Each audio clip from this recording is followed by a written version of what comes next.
Welcome to the second installment of Characters Ranked by Lore. Today we're taking on the entirety of Dark Souls 2. This video is focusing entirely on the NPCs of the game, from characters, phantoms, vendors, invaders, and more. You may notice some missing phantoms and invaders in the game. This is because Dark Souls 2 introduced a bunch of phantoms and invaders with no context to the story or details of their stories. They were likely introduced as gameplay filler challenges between areas. Similarly, I won't be ranking characters such as Sweet Chalcois due to their metaphysical properties. Furthermore, I'll avoid a majority of boss NPC hybrids as they were entirely detailed in the video on bosses. Once again, there are no sponsors on this video, just to hope you all feel justified to hit the subscribe button. No more yapping, let's get into the list.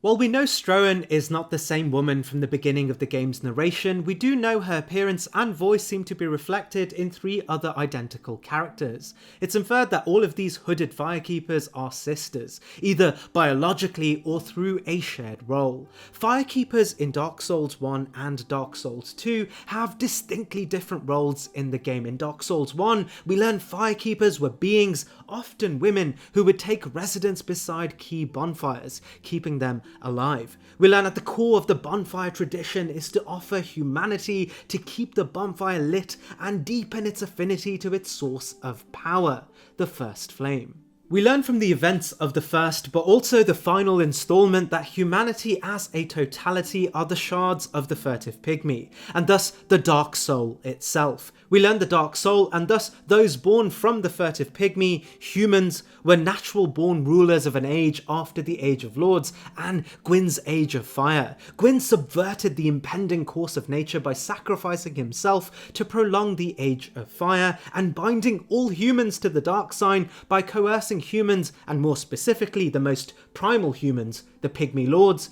into accepting the Dark Sign in exchange for positions of authority in the Ringed City. The Dark Sign bound the souls of all humans, and thus the Dark Soul itself, to the Age of Fire, a genius bit of social engineering that made it materially contradictory for humans to seek an end to the Age of Fire without losing themselves, but also the premise for humans to come and sacrifice their own potent Dark Souls to reignite the Age of Fire when it began to dim. These actions would cause an unnatural cycle in the game and the cyclical premise of the series we've all come to play through. It's in this the Age of Fire and its outlets in the form of bonfires required humanity to maintain their brilliance, especially during a period where the first flame was beginning to dwindle. This is also where the tradition of firekeepers began. Firekeepers, just as their name suggests, oversaw key bonfires and acted as a medium for humans to offer their humanity. Interestingly, in Dark Souls 2, humanity in its raw form does not exist. Why this is could warrant its own video, but what's important to note here is humanity is given to us in the form of human effigies, and our first introduction to this item is through the firekeepers in the Things Betwixt. Firekeepers who oddly aren't looking over any fires. Fires themselves play a less significant role in Dark Souls 2, and I believe this may outline the universe it finds itself in as thematically different to the first and third installment. But that's not to say Dark Souls 2's story itself is not relevant or canon to the main game. In fact, it is, and in many ways may be the most important bit of exposition on the narrative of the series. Dark Souls 1 outlines the origins and immediate genesis of the series, while Dark Souls 3 concludes the series. However, Dark Souls 2 is symbolic of what happened in between. Dark Souls 2 represents all of the lost ages and the thousands of kingdoms who fell looking to undo Gwyn's great sin, only to concede defeat to the inevitability of this curse. It's not surprising Aldir is our primary narrator in the game, a being who dedicated his entire life looking to understand Gwyn's first sin, only to conclude it was entirely inevitable. Dark Souls 2 tells the story of this inevitability, cementing the magnitude of Dark Souls 3's great crescendo. While this tangent is mostly unimportant, I'll always put a time aside to defend Dark Souls 2's place in the series, and to draw your attention back to the Firekeepers, this is why humanity is not present in the same fashion it is in the first and final installment. It's to outline its distinction to the more timeline relative first and third installment, but without taking away from the importance of the second installment in the narrative of the series from the player's perspective. Milibeth tells us that Things Betwixt and her place of residence is a place of limbo, a piece of the universe that offers a break from the fast-paced changes of the first and final installments. And this allows us to go on to Majula and Drangleic and experience the world between the grand moments of the trilogy. Our character in Dark Souls 2 is by far the least significant in the timeline, and thus we get to experience the world like a majority of those that will ever inhabit this world. While incredibly knowledgeable, Stroan herself has zero defensive mechanisms, and while she laughs in a sinister tone when killed, she is entirely mortal, and whether she is a projection of a much greater power or theme in the game, she as an individual is both frail and defenseless, ranking here on the list.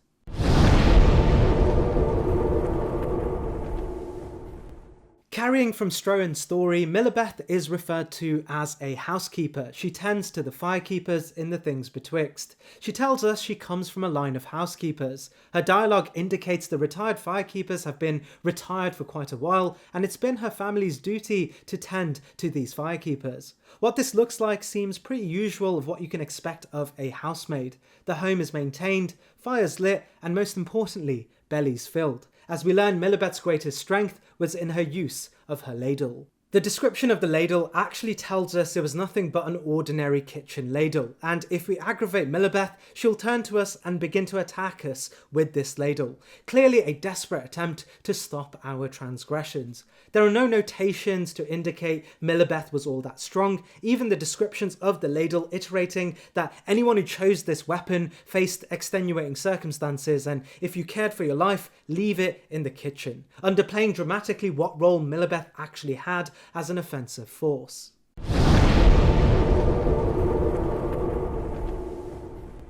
Melentia is an entirely mysterious character in Dark Souls 2. We aren't given much detail about her specifically through any item descriptions or even the world at large, but from her dialogue we learn one thing that makes her quite unique. She is one of a few NPCs in the game suggested to have been an ordinary resident of Drangleic during Vendrick's rule over the territory. She talks about herself as a civilian. Her dialogue indicates she was one of a few ordinary civilians that would remain both mentally and physically able after the various events of the game, such as the giant invasion, but also Nashandra's usurpation and the hollowing itself. She has context for most areas of Drangleic and even offers a historical narrative on certain areas, specifically around the nature of the area prior to going to ruin. It's clear Melentia holds a keen eye of the happenings of the world, even detailing the timeline of the giant invasion and the tree-like state they ended up in after their defeat. It's in this that it's not entirely surprising that Melentia is able to navigate Drangleic with relative ease. If anyone knows the territory and the safest routes around the game, it would be an ordinary merchant from Drangleic's heyday. This is precisely why her wares evolve based on our own endeavours through the game. She is a great merchant because she can salvage items from those less fortunate to sell back as wares in an entirely safe and covert manner. The reason I say this, of course, is related to her complete lack of offensive capabilities. While it's true she can aggro against us, she has little in the way of fighting prowess, and her age and consistent burden of her goods have clearly crippled her quite heavily. That being said, while she attacks with her hands, she's able to uniquely afflict us with a curse build-up, suggesting she may live up to her hag title and host a uniquely witchy background, giving her the edge over some more entirely helpless characters.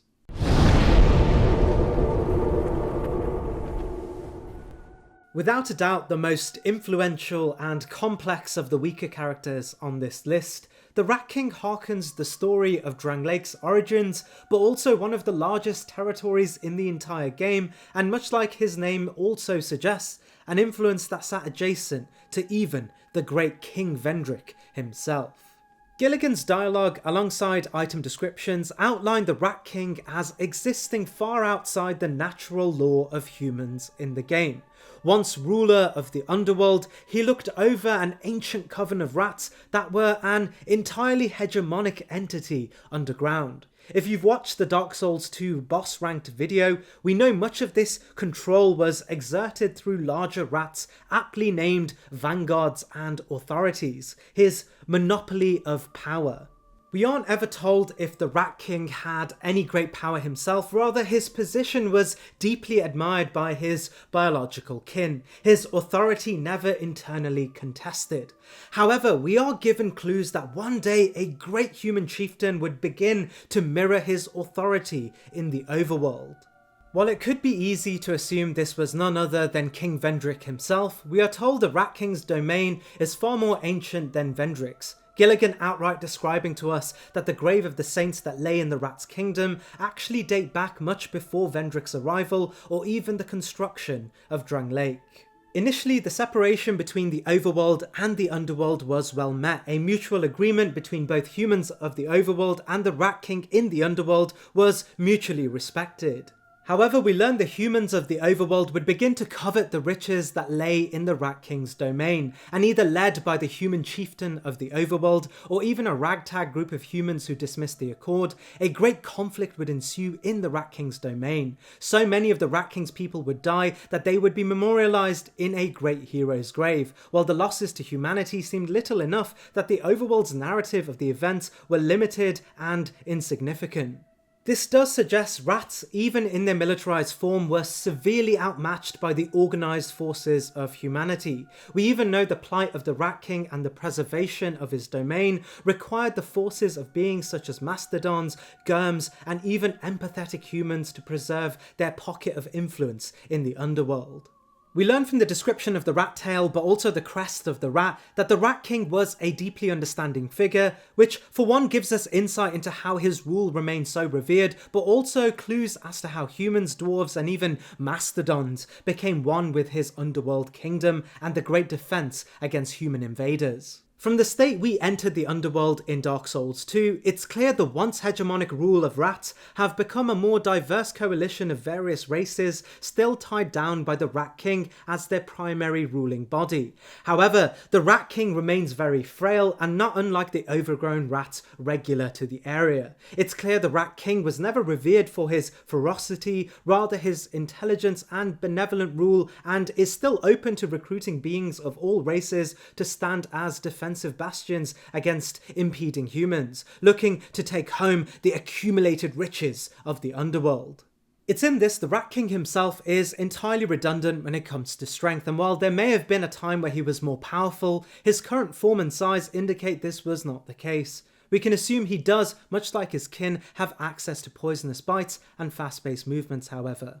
His design, specifically his size, even indicates he may be less powerful than the Royal Rat Vanguard protecting him. The Vanguard doesn't do anything particularly different to ordinary overgrown rats, and for comparative reasons, if the Rat King was put against most ordinary humans able to swing a blade, it would spell the end for him. In reality, of course, the Rat King's position in the underworld would make him an incredibly difficult being to even see, and thus being a powerful force has never been important to his rule, ultimately placing him here on the list.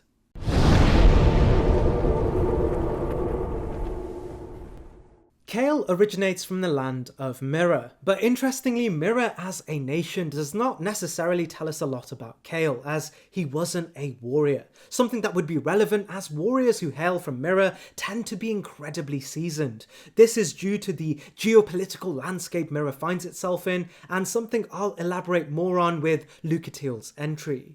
Kael himself is indicated in his armour description to be nothing more than a light foot soldier. We learn from Lucatiel's entry that Mirror prided its social hierarchy on their aristocracy, but also, and more importantly, their knightly tradition, and thus many of those from Mirror would make it their priority to be recognised as highly revered warriors in order to access greater resources and a quality of life.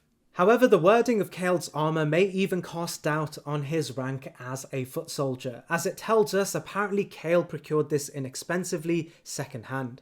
While this may put a shroud of doubt on his origins in Mirror, we can undoubtedly confirm Kael was still a member of this civilization. Of course, this is based on what Kael can tell us about Creighton, the infamous murderer who fled Mirror due to the prospect of being persecuted. Something likely only those of Mirror would have knowledge on, as Creighton played off his origins and innocence really well.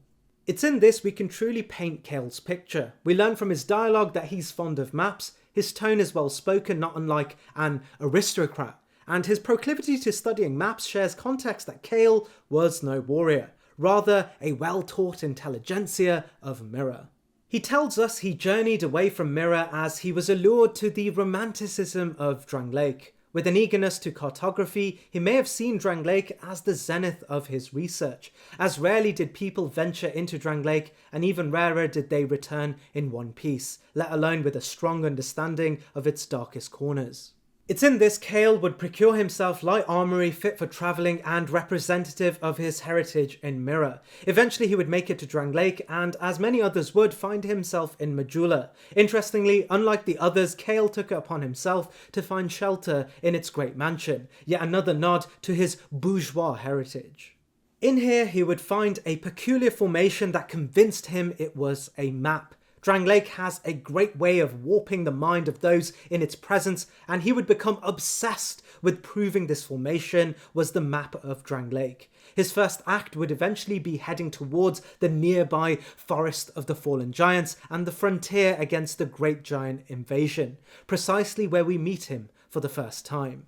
This encounter makes clear that he's going to struggle with getting through the terrain of Drangleic, as our initial dialogue already suggests Kael is beginning to go hollow. He's losing track of his primary intentions, and the curse of hollowing is beginning to blur his mind. Thankfully, unlike many other characters, it's his goal of wanting to prove the map of Drangleic that keeps him sane through a direct purpose.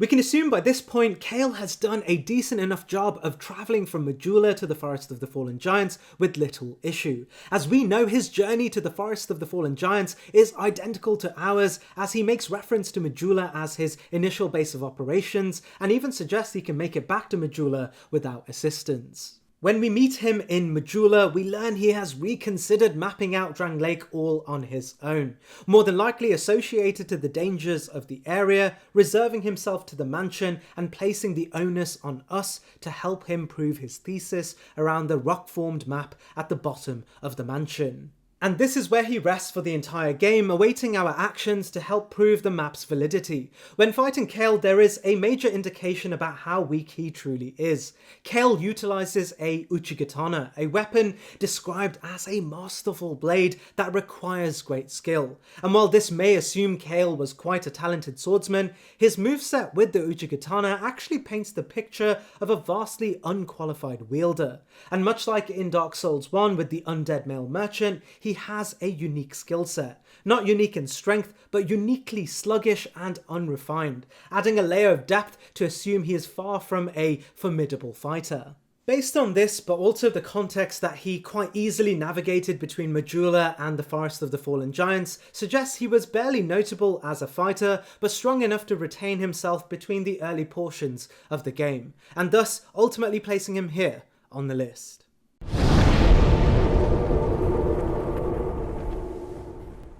As our first entry hailing from the city of Vulcan, we learn in the time of Dark Souls 2, Vulcan operated not too differently to the great capital of Thurland from the first installment of the series. As a recap, Thurland would become the stand-in holy city after Anor Londo was abandoned by the gods after Gwyn's sacrifice. Allfather Lloyd was a prominent member of Gwyn's initial bureaucracy, tasked as a god of law and caste, essentially the figure in charge of legislation and social classes, both inherently tied to the economy. It would be Lloyd that would reproduce Gwyn's waning influence in the world through the construction of Thurland. Within Thurland, Lloyd would develop a theocratic structure of clerics and knights, but also economic exchange in the form of currency. This is why all the coin items in the game harbour Lloyd's imagery. Thoroland would become riddled with class divisions, with the bourgeois taking advantage of their posts, something Patches himself alludes to in Dark Souls 1. Vulcan, a reflection of Thoroland, too had class-based systems and a sustained currency tied down by a theocratic state apparatus. Unsurprisingly, Vulcan, much like Thoroland, became a cultural hotbed in this world, with a similarly militarized group of clerics known as the Blue Sentinels who oversaw trade. Despite their brutish practices, Vulcan accrued a vast amount of wealth, and many trades would emerge at a chance at becoming wealthy. Naturally, this left many residents in a place of a Vulcan dream, with ambitions of wealth made far too difficult by the Blue Sentinels' monopoly of power, and wealthy traders owning a vast portion of the means of production, and thus reproducing conditions to sustain their wealth rather than build opportunities for others. This is exactly where Molin enters the picture. It's clear Molin was one of the less fortunate members of the Vulcan economic system, and his dialogue indicates the monopoly on the means of production and power left him in a not so prosperous position in Vulcan. In defiance, Molin would become a trading vagabond, and despite his efforts, he remained unsuccessful. It's assumed this lack of success would have him losing more and more of his purpose in the world, and ultimately towards the land of those who seek purpose away from a hollowing existence. Drangleic.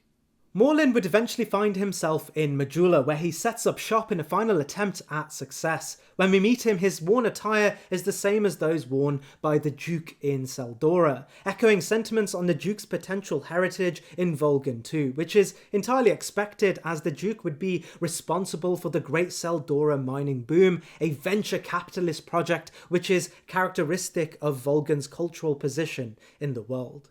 It's very unlikely Molin himself was involved with the Duke's actions in Seldora, and it's more likely this attire was typical of merchants from Vulcan, which was later popularised by the Duke and thus took on the Seldora naming convention in Drangleic. Alternatively, this could be Molin's attempt at appropriating the Duke's success to build trust in him as a peer to the great businessman the Duke would become. In any case, the armour tells us Molin was not a fighter by nature, instead he was a merchant and sought nothing more than to be known as a merchant. However, it's clear Molin's nature as a vagabond, particularly a solo-travelled vagabond, would have him hardened in defending his wares with force, as when aggravated in Majula, he stands right up and faces us with a falcon, ready to defend his business. While the fight itself is entirely lackluster and easy to overcome, the gameplay is a redundant conversation, and to ascertain how strong Molin is when facing threats, we have to use the context of his position as a merchant, but also a hardened vagabond that may have had to face down a variety of threats to himself through his travels and potentially even at home against the Blue Sentinels. However, we aren't ever given any real context as to Molin having to ever fend for himself. He's an incredibly reserved and polite character who only changes to arrogance once we have supplied him for the first time in his life some degree of monetary success, something we are told he never had prior to our input. It's likely Molin kept a low profile and avoided confrontation entirely. Ultimately, as there is little to speak of his experience, we have to go by what we see. And Molin is clearly a very physically frail character, solidifying his position as quite weak in the grand narrative of things, but greater than others who can barely use any practical armoury, unless of course you count a ladle as practical. I would mention sometimes the armoury a merchant can sell us may suggest they won their wares through their own adventures, but it's clear all of Molin's notable goods were traded rather than won, as only once we give him enough souls is he able to sell us greater armoury, and his base wares are clearly his traded stock from his travels or even his time as a budding merchant in Vulcan, ultimately placing Molin here on the list.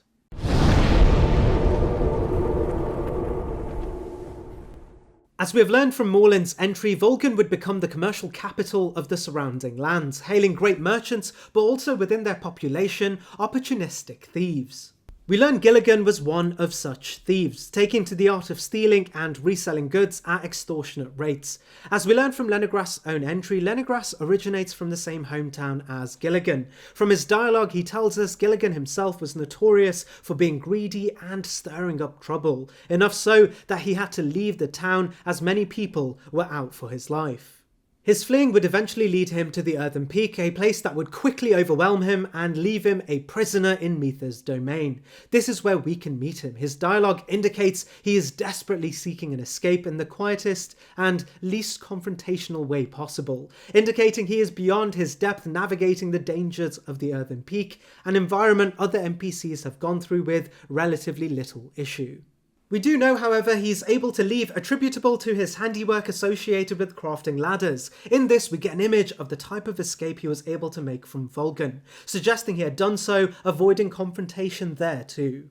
When aggravating Gilligan, he dual wields a weapon called the Melu Scimitars, the description of which indicates they are not skilled weapons nor anything out of the ordinary, rather pointing towards the embedded jewels as the only distinguishing factor and how the blades are more ornamental than they are deadly.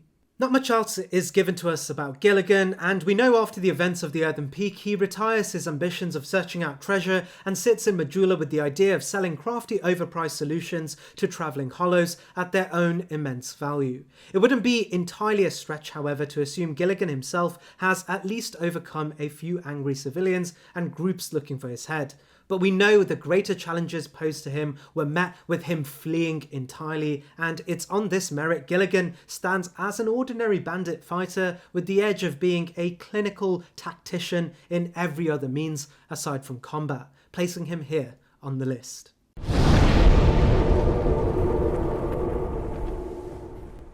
Not unlike the aforementioned Morlin and Gilligan, Lenegrast comes from Volgan, the spiritual successor to the old kingdom of Thoroland.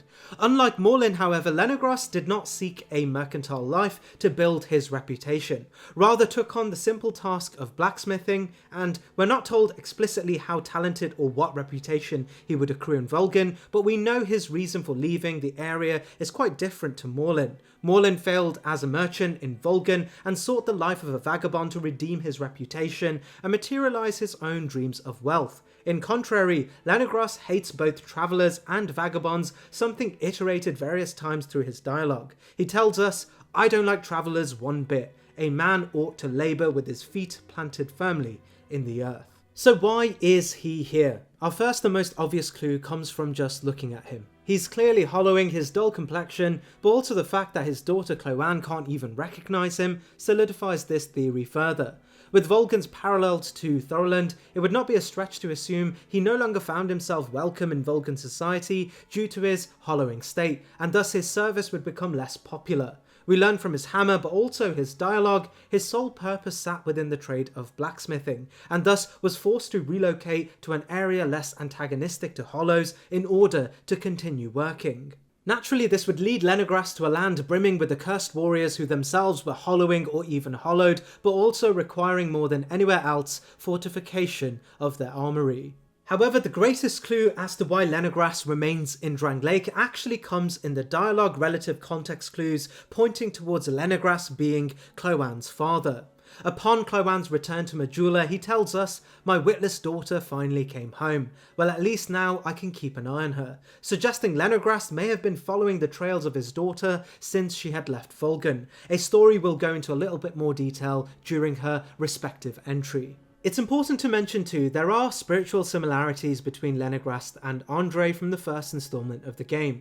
However, it's made more obvious that Lenegrast does not stand near as tall as Andre, the great friend of giant blacksmiths and even friends to the gods, as upon granting him a dull ember, he rejects it and suggests he's far too simple to make use of this artifact. While this may seem redundant in the conversation around strength, we know Andre and other blacksmiths became experts with certain embers due to their own achievements and mastery of certain portions of the universe. Much like Morlin, we aren't ever told Lenegrast had to fight his way to Drangleic, and we know he's a kind character, rarely stirring up trouble, and even suggests living in peace with others has always been a mission objective for him, especially related to his dialogue around Gilligan, outlining how much of a mistake it was for him to create enemies to his greed, enemies he believes will one day take Gilligan's life. Lenegrast's blacksmith hammer outlines the image of a non-combatant, an item described as only to be used for blacksmithing and never intended as a weapon. However, if we aggro Lenegrast, he does not fight us back with the hammer, rather does so with a great club, alluding to the idea that Lenegras, while pacifistic, carries within him great strength and the ability to utilise this strength in crude weaponry. His hulking size combined with this paints the image of a more than capable force, and thus ranking him here on the list.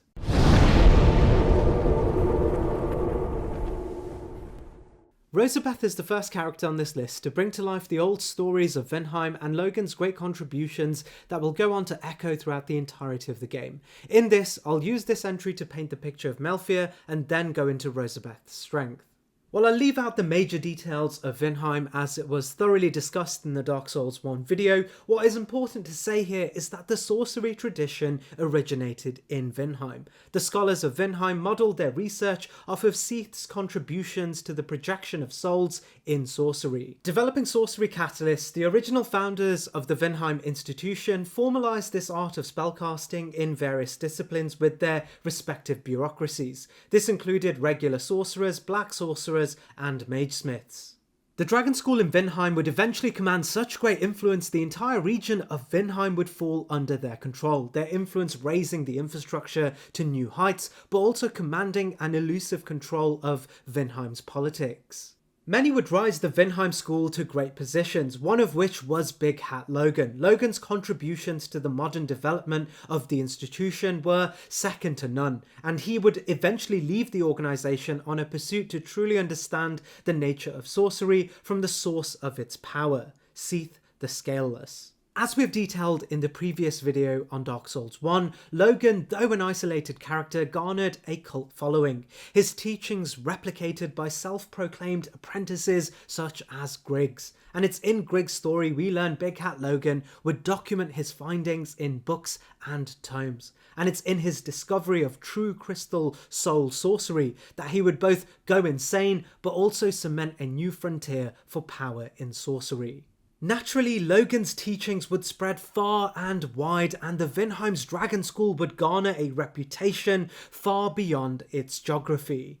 Dark Souls 2 is set eons after the events of Lordran, and we are explicitly told Logan and thus the Dragon School's findings would be so influential that the Dragon Crest Ring would describe the school's teachings as having been replicated and re-established dozens of times, and eventually the stories of Seath and even the Vinheim School lost to legend. We learned the period of Vinheim's decentralization came far before the construction of Drang Lake. Clues from Strayed and the Arced Sword's description tell us of a kingdom far before Drang Lake that sat in the same geography as Drang Lake that became home to great technological advancements based on their embrace of sorcery and pyromancy. However, not unlike present-day Drang Lake, eventually the curse of the undead would begin to undo all of their achievements, threatening to erase it altogether. We learn from the Arced Sword, but also the context around the Flexar Sentries, that the rulers of Olafis attempted to undo the undead curse by imprisoning its affected population in the Lost Bastille, and eventually shipping the residents of this overcrowded prison to a land across the sea. Naturally, given the context of Olafis, many of the undead would have come from classes of sorcerers and pyromancers, and if history is anything to go by, many of those who would be shunned as cursed often only showed slight glimpses of hollowing. This land far ashore, as we learn from Rosabeth and Carillion, was called Melfier. The description of the slumbering Dragon Crest ring tells us an old ring of the Melfian Magic Academy. Though unknown for certain, some say the founders of the academy were sinful men who came from across the northern seas. This paints the picture of an Olafis population being shipped southward towards Melfier, and eventually using their talents as sorcerers and pyromancers to re-establish a school of magic during their exile in Melfier. Eventually Melfier, much like Vinheim, would be completely transformed by sorcery and pyromancy, solidifying the newly built Melfian Magic Academy as the presiding authority in the region. Much time would pass and generations would emerge in Melfier surrounded by the old hallmark of Olafis, while Olafis itself began to crumble into history as Drang Lake was being formed by a monarch skeptical of sorcery and faith, priding strength above all else. Rosabeth would be one of such a resident. Brought up under the pyromancy tradition, her tutor being the famous Master Glocken, a man who is not entirely known for his contributions to pyromancy, but rather the replication of rings known as quartz rings. Dialogue indicates Glocken was one of the leading bureaucrats at the Melfian Academy. His court's ring no doubt brought much wealth to the organisation. Regarding his power in pyromancy, it was far from that notable in offensive terms. But from Rosabeth's ability to teach us defensive pyromancies such as Flash Sweat and Iron Flesh, we can assume his prowess sat firmly in the defensive arts, echoing his ability to create quartz rings that solely existed as defensive tools against the elements. Naturally, Rosabeth would take on a much more defensive understanding of pyromancy, and judging from her shallow list of pyromancies she can both use and teach us, she only possessed extremely rudimentary offensive capabilities. We learn Glocken would eventually lose his passion for teaching, and Carillion indicates that he did so due to selling shortcuts to students through the quartz rings for profit. Rosabeth, likely perturbed by Glocken's greed, would eventually look towards Carillion and the art of sorcery to further her own ambitions. Carillion at this point, dissatisfied by Glocken's vision for the Melfian Academy, in a very Big Hat Logan-esque fashion, pointed his sails towards Drangleic to deepen his own understanding of sorcery. Rosabeth, having spoken to Carillion in passing, believed Carillion was open to teaching her sorcery, and thus fled Melfia too, looking to follow in Carillion's footsteps and find mentorship under him in Drangleic. We're told Rosabeth would make her way to Drangleic, passing through frightful things, and eventually her journey being cut short as she became petrified by an assortment of basilisks. If we save her, she can return to Majula, and if we aggro her here, we learn she has learned nothing from Carillion, and even today is left with nothing but her very basic pyromancy spells taught to her by Glocken. These, of course, being the self-described standard pyromancies of Fireball, Combustion, and Fire Orb. However, regardless of her clear failures, we are told Rosabeth travelled to Drangleic all alone and even fended off against frightful things. Her innate power in pyromancy and the nature of having been taught at such a renowned institution does indicate she is far from a helpless NPC and carries within her the power of a formalised pyromancer of Melfia with a deep understanding of defensive skills through Master Glocken's own teachings. It's for this reason Rosabeth ranks here on the list.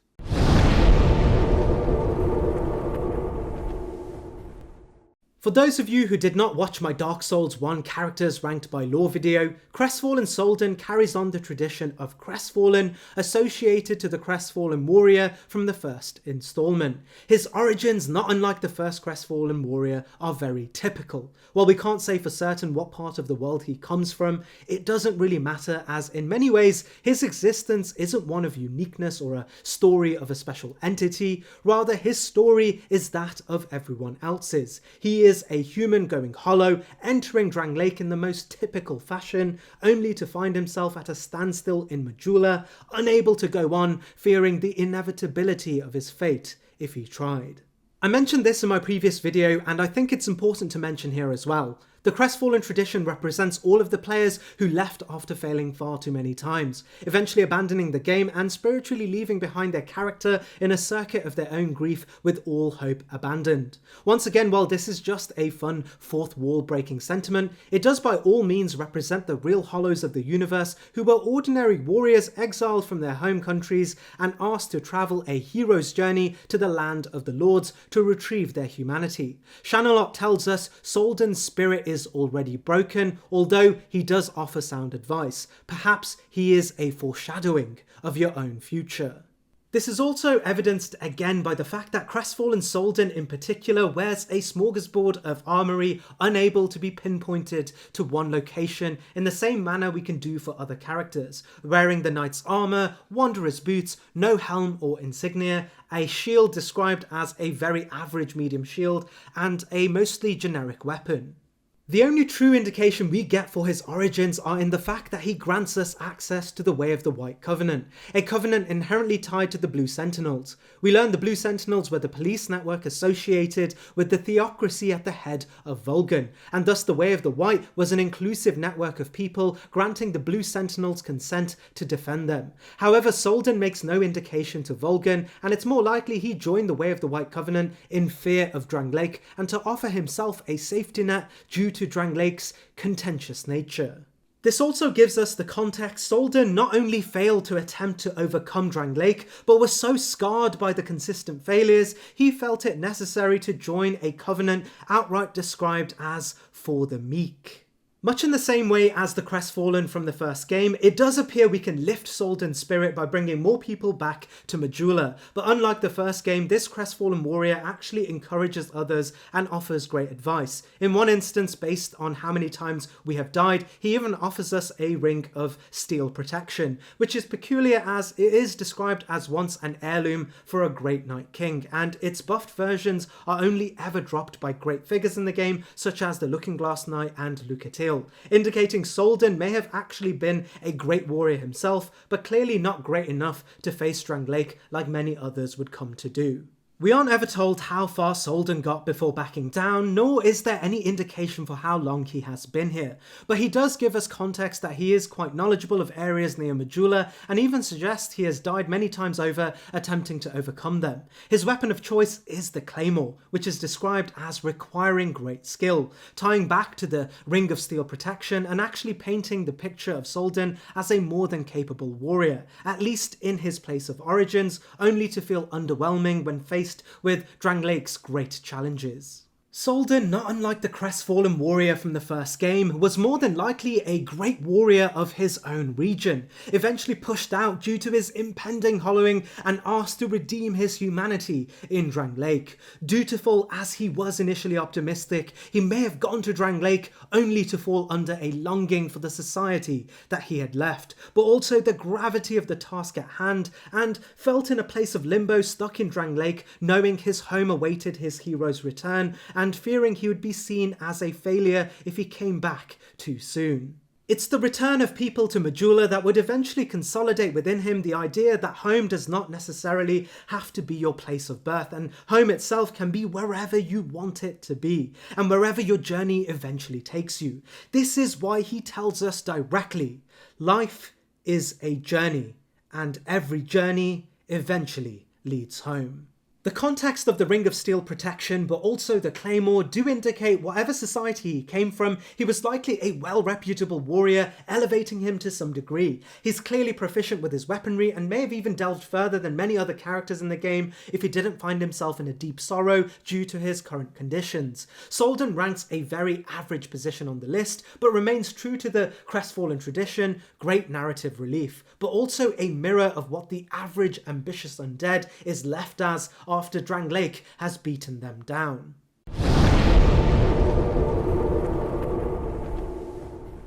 While at its face, Cromwell's story seems to be a progression of the extremely powerful Oswald from the first game, we do get clues to indicate he may be anything but an agent of the extremely powerful god Velka, and instead a careful imposter.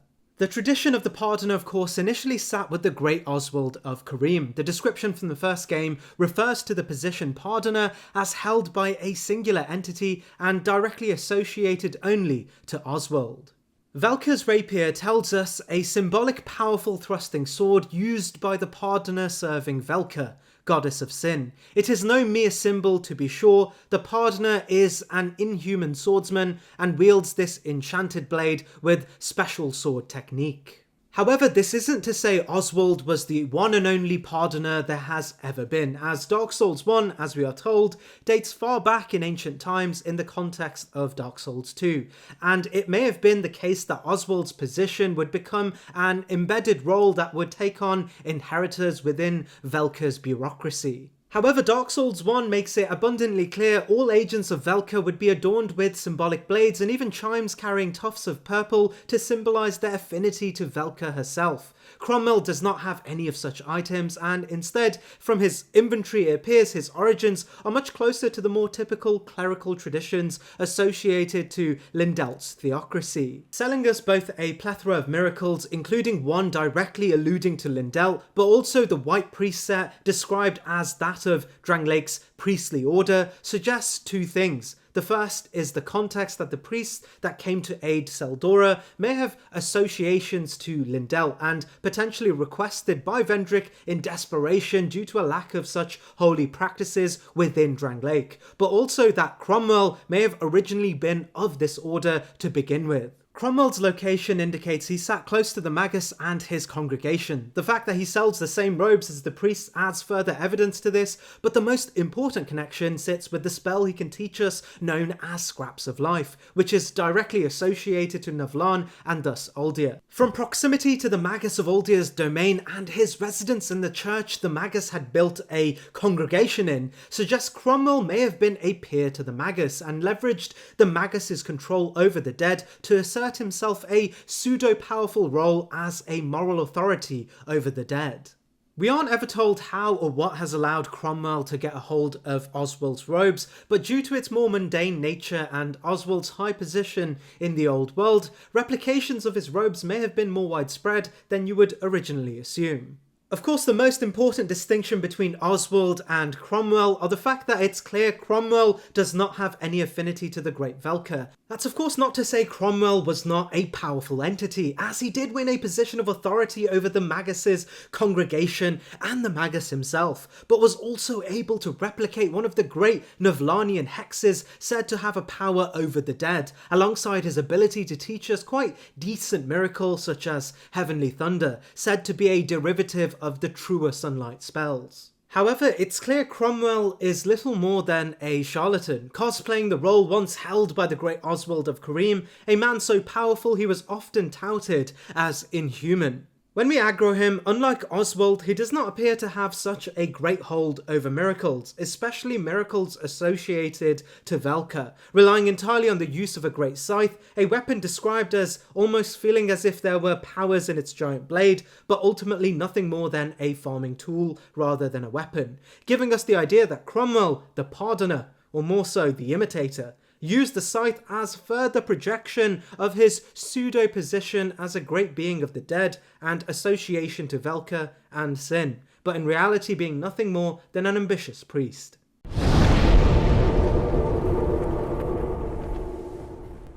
Out of all of the characters on this list, Steadyhand Macduff is probably one of the hardest to rank here. While fans of the series may look at Macduff as Andre, the game makes it clear this is not Andre, but rather something more akin to a spiritual successor to Andre from the first game. Our first clue as to who Macduff really is comes to us through Lenigrast. Lenigrast tells us the use of embers to fortify weapons is a tradition that has been long lost to time, and thus he cannot help us make use of the embers if we show him one. While not directly telling us about Macduff, we do know Macduff is the only vendor in the game that can indeed make use of embers, suggesting he may either lineate from a line of old blacksmiths, likely linked to Andre, or potentially he is a still living peer of those old blacksmiths who has simply outlived his contemporaries. In the description of the Craftsman Hammer, it tells us Macduff used to be a famed blacksmith of yore. We learn yore is not necessarily a specific place, but rather the word used to indicate a time since gone. We know Macduff has a fascination with fire. He covets the flames, not unlike Vamos, and much like Vamos, he too is incredibly introverted, keeping himself far away from the wider population to further hone his craft. Sharing aesthetic similarities to Andre but conceptual similarities to Vamos, it's clear Macduff is a combined spiritual successor to both great blacksmith figures, and naturally he is our main port of call when it comes to taking advantage of all sorts of embers. Unsurprisingly, he is found in the Lost Bastille, a relic of a place said to have existed between a variety of kingdoms since long past. This indicates he indeed is from a bygone age and may have been associated directly with the initial primordial blacksmiths of Vamos and Andre's heritage. We know Andre is still alive at this point, suggesting he could plausibly have been an apprentice to either Andre or Vamos. In truth, this remains quite high on the speculation of things, grounded by the objective reality he has the ability to work with embers associated deeply with the primordial blacksmiths of Dark Souls 1's world. How he has survived up until this point is incredibly difficult to say for certain, as we know when he is aggroed, he doesn't fight back with distinct strength and abilities like Andre or even Vamos, rather does so with a club not dissimilar to Lenigrast, with no specific caveats or the use of armaments associated to the Great Embers. It's more than likely he was able to withstand the passing of time by steering clear away from the turbulent changes of the world by insulating himself in the corners of the world, and those who would find him would see more benefits to befriending him than killing him, and thus he has outlived many of his human peers. However, it would be misleading to indicate he's nothing but a blacksmith, as we know he has seen ages come and go, and we also know he has a keen understanding of weaponry and the utilization of embers. In this, it's likely he is well experienced in holding his own and able to traverse through the world on his own with little disruption. His strength is clearly more than the average person, holding a great club when initiated in combat, and within him the edge of lived experience. This is why he ultimately ranks here on the list.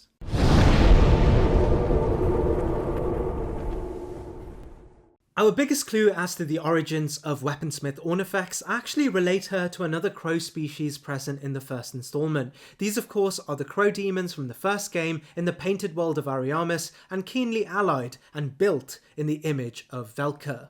I don't want to spend too much time going over Velka in this video, as I thoroughly discussed her in the first video, but what we do need to know here is that Velka was once a god allied to Gwyn and a part of Anor Londo's bureaucracy. Her role sat within defining sin and according punishment. We learn after Anor Londo's abandonment, Velka had shunned Gwyn's actions and in her own right asserted his actions as inherently sinful. A keen concept echoed not only in the title of Dark Souls 2, but also the ultimate realization of Uldir at the end of the game. Her rejection of Gwyn would eventually have her shunned by the organized power of the Age of Fire, and thus Velka would abandon Anor Londo and seek to ally herself with the antithetical forces against the Age of Fire, namely in the painted world of Ariamis, a place described as a dumping ground for elements of the world Gwyn feared the most. In this painted world, and with a keen interest in sin and outlining punishment, she would accrue a sect of her own followers, accepting those in Ariamis as not sinful, but representative of the victims of Gwyn's sins. We learn Velka would eventually galvanize Ariamis, and the land would revere her in an almost divine fashion. We learn Velka would be incredibly successful in building a loyal base of followers and projecting her power in this realm. This power would be referred to as the occult, and it's described in game as used to hunt gods and effective against their kin. While Velka's lasting influence is for another video, we know her image would go on to be best represented by the crow, a being that is often symbolized specifically in Christian tradition as representative of sins and curses, but also the afterlife and death. In Dark Souls 1, specifically the painted world, naturally much of her followers would begin to take on humanoid crow forms, something the game describes as crow demons. Of course, demons in this term is not relative to that of Izalith's domain, rather the more conceptual term of demon as a twisted being or an entity from hell. The crow demons, of course, eerily resembling the form Ornifex takes.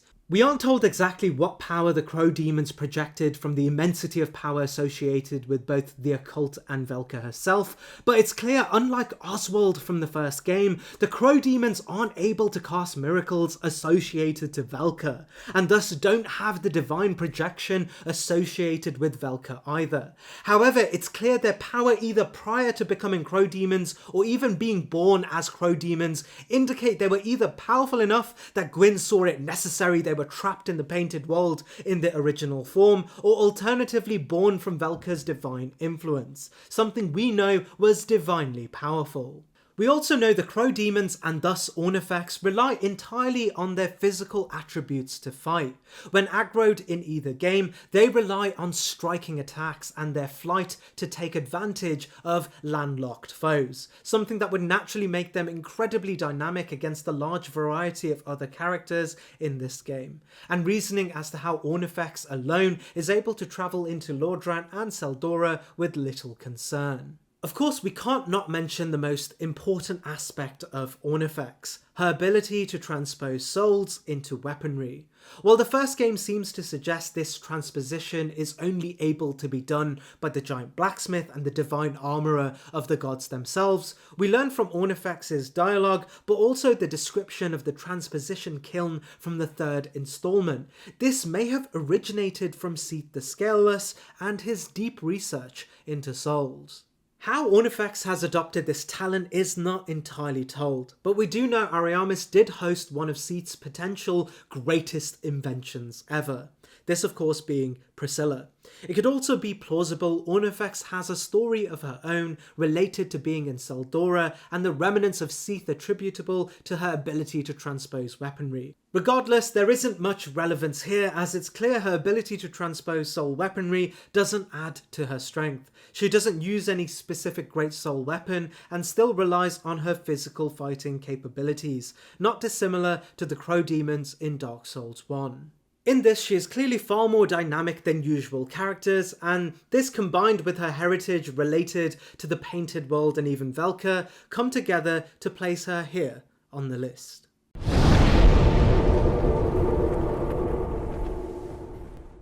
As spoken of during Morlin's entry, Cloanne too originated from the land of Vulcan. Unlike Morlin and more like the entry for her father, she invested herself not in a mercantile lifestyle, rather one of a practical trade. It's unsurprising this trade would come in the way of stone trading, as she more than likely grew up admiring her father's business in smithing and naturally would build a fascination with minerals and ore.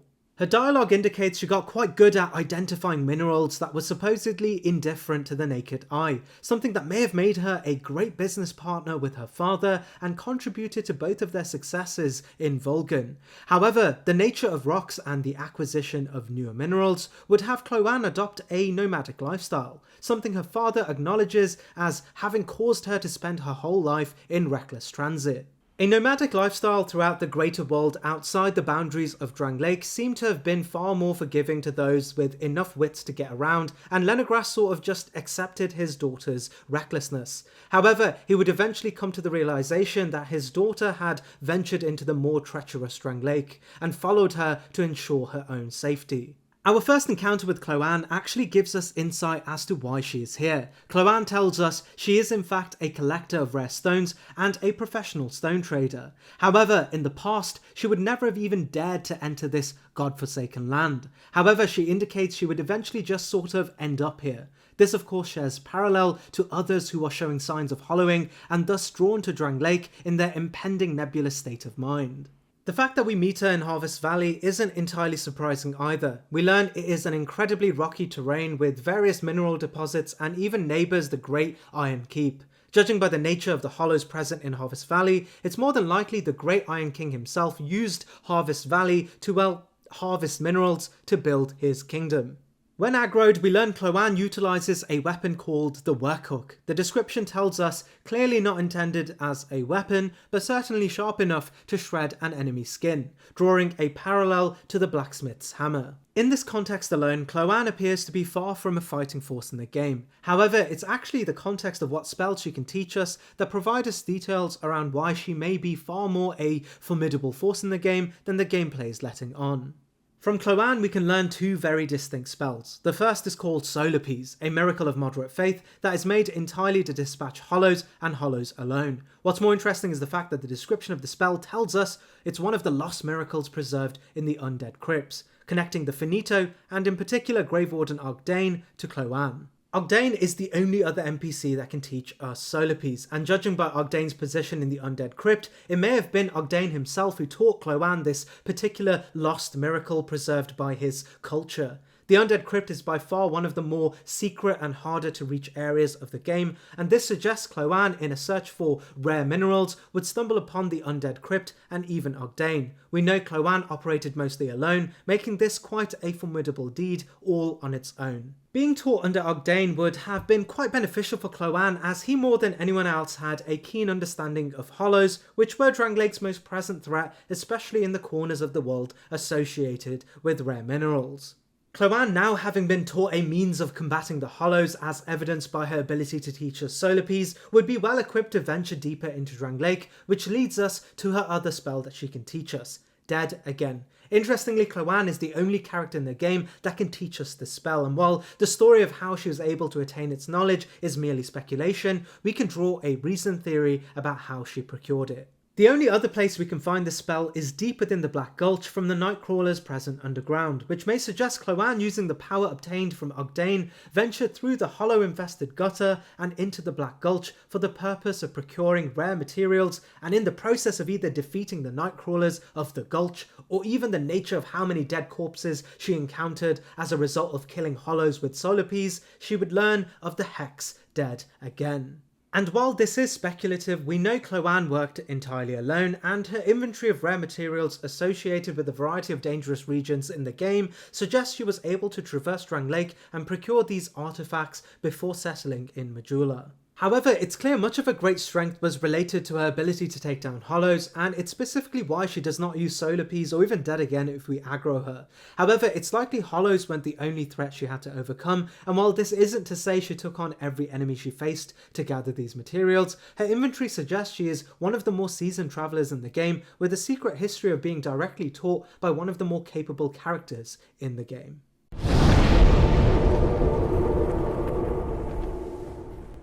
Without a doubt, everyone's favourite beer-drinking merchant, Gavlan invokes the story of the Gurm, and From Software's take on the great fantasy trope of a dwarven race. Gurm as a race aren't the most influential race of beings in the game, and have very little context outside of Dark Souls 2. But the story, as we are told, are one initially adjacent to humans. The Gurm set describes their early days as living alongside humans. While we're not told if Gurm are a derivative of humans and thus bearers of humanity themselves, we do know at one point, at least in Dark Souls 2's era, they lived beside humans, likely not within established kingdoms, but rather in nomadic travelling communities as described by the Gurm Great Axe. We're also told they were able to maintain themselves in the community by acting as blacksmiths. While most of their work was haphazard, we do know they incorporated utilitarian designs echoed in other weapons used by humans. In this sense, it would be likely they stood beside humans and participated in trade. The Gurm set describes them as kind-natured. However, this does not mean all humans took to this race kindly. As we learn, eventually a mass exodus of the Gurm would occur at what is posed as a result of racial bigotry, something so intense it would drive the entirety of the germ population into hiding. While the nature of the timeline is muddy, we learn this may have coincided with the race of humans led by a notable bandit chieftain that held dominion over the overworld, the same chieftain that would be referred to by the rat race of the underworld as traitors and fickle beings that went back on an agreement of peaceful coexistence with the underworld. Naturally, the Gurm, feeling disenfranchised with the dominant forces of the overworld, would find solace with the rats of the underworld and specifically the Rat King, joining their struggle to repel the greed-fueled humans that would come to claim the riches of the underworld. We learn the Rat King was untrusting of all beings to begin with, but found within the Gurm loyalty worthy of assigning them as joint protectors of the underworld, as they were for one kind-natured but also inhumanly strong. The Gurm Great Axe tells us, although their weapons were makeshift and incredibly heavy, only the Gurm could swing the weapons with reckless abandon. While the reference to how powerful they were as a race to humans is not directly spoken of, we know their presence in the Rat King's domain is more prevalent than a majority of their other allies, suggesting they were a pinnacle force in maintaining the Rat King's domain and a primary force in holding back the intruding humans. Leading us perfectly to Gavlan. Gavlan reiterates the Gurm's original nature, a kind-hearted soul, but also a nomadic merchant open to trade and to be sold to from anyone.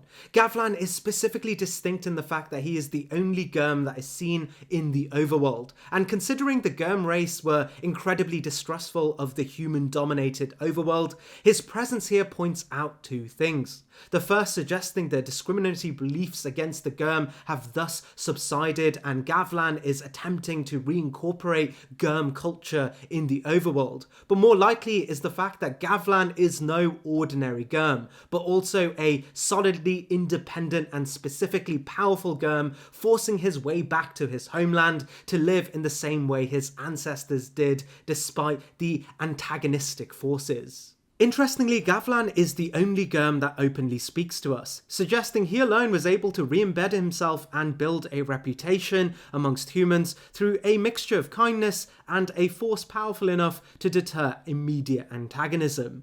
We aren't really given much context outside of this. He performs in a similar fashion to the other vendors in the game, and the context of his distinct presence in the overworld, but also the overall context we get of the Germ as a minority race powerful enough to fend off humans in the underworld, retaining the largest population in the underworld, and specifically the Doors of Pharos, place him quite high amongst some of the more frail humans.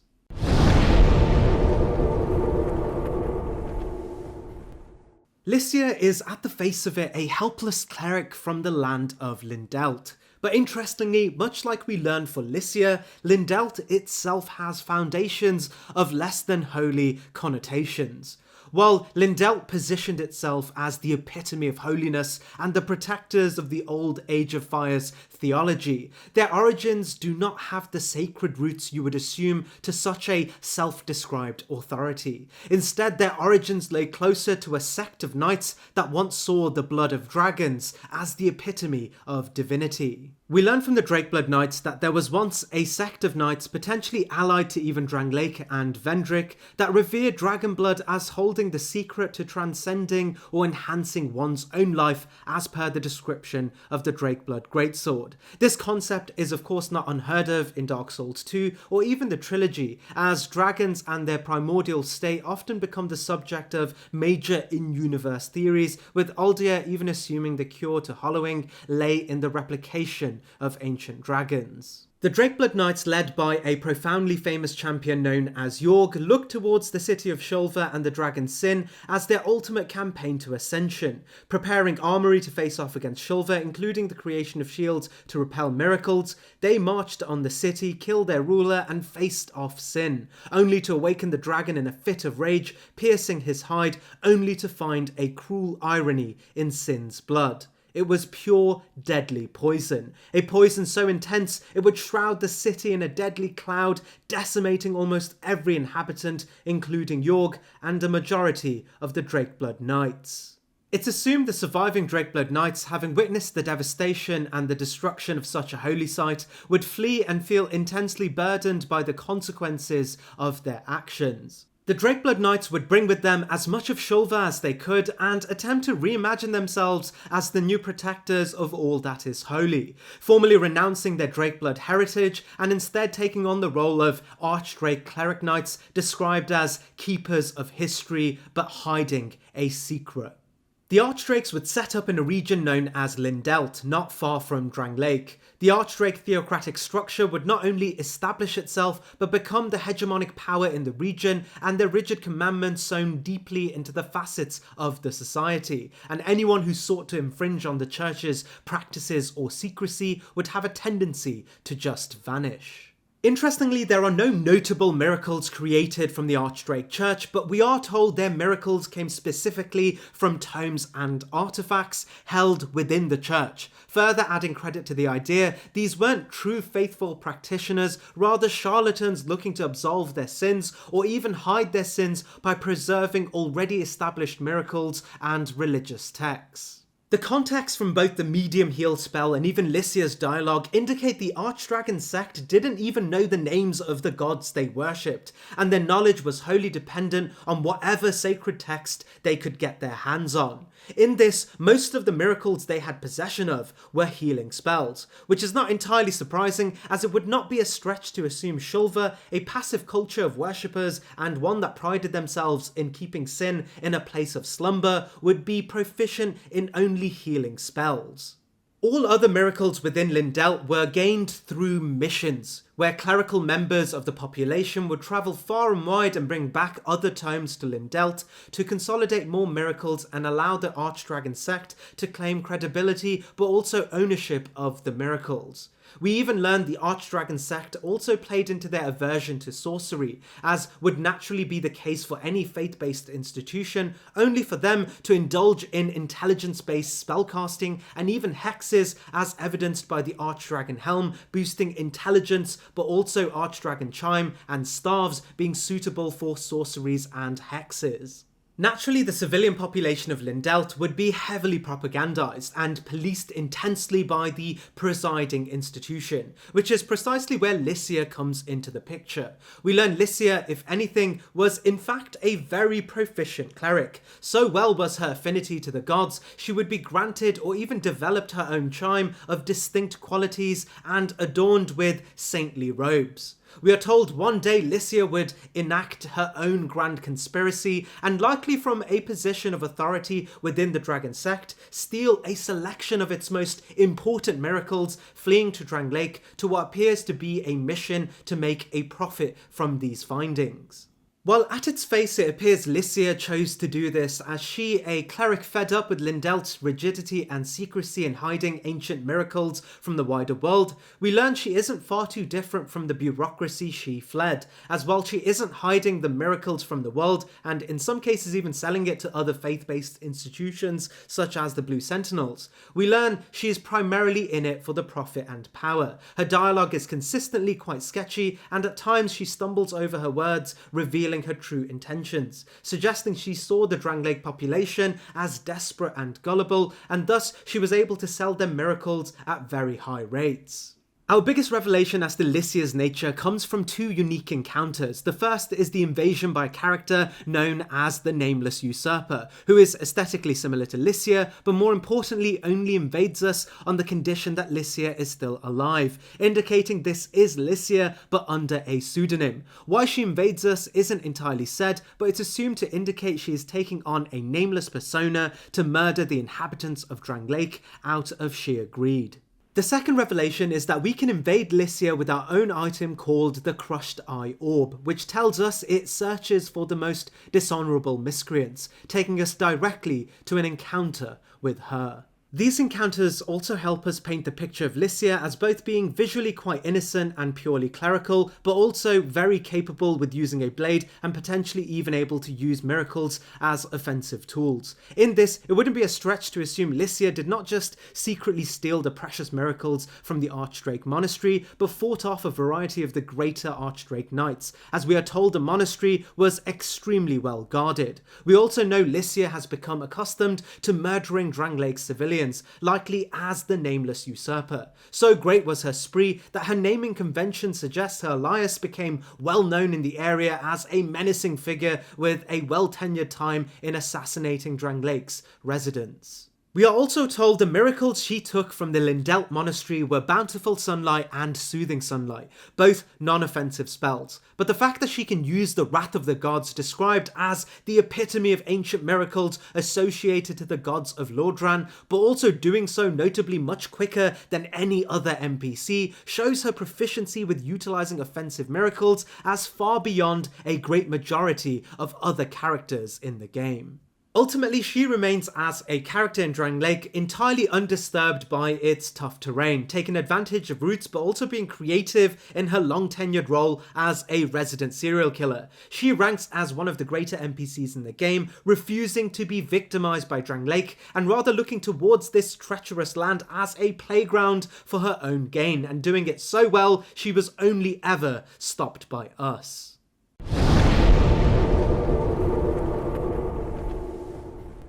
Darkdiver Grendal is the most enigmatic of all characters in the game. No other NPC references his existence nor his origins. But this isn't entirely surprising, as our own encounters with Grendal almost feel like stumbling upon an Easter egg, always hidden behind illusions or even deep in areas with little to no relevance to the main trajectory of the game. While it is easy to assume Grendal has always been associated to the dark and an ambassador for the presence of the Abyss, his chime, but also his ability to cast lightning spears and Wrath of the Gods, indicate he may have come from a very different background, one that positioned him as favourable to the Age of Fire and potentially even a cleric of one of their religious bureaucracies. The nature of the spell, specifically the Wrath of the Gods and its tie to the Blue Sentinels, do place him near the city of Volgan, which as mentioned was the spiritual successor to Allfather Lloyd's ancient kingdom of Thoroland, a place that stood as the religious capital of the world after Anor Londo's decentralization of power following Gwyn's exit and sacrifice at the First Flame. We learn from Dark Souls 1 the spell Wrath of the Gods indicated a high clerical rank in Thoroland, and it wouldn't be hard to draw Grendal's own connection to the upper echelons of the theological structures of Volgan, but also position him as an incredibly powerful miracle user.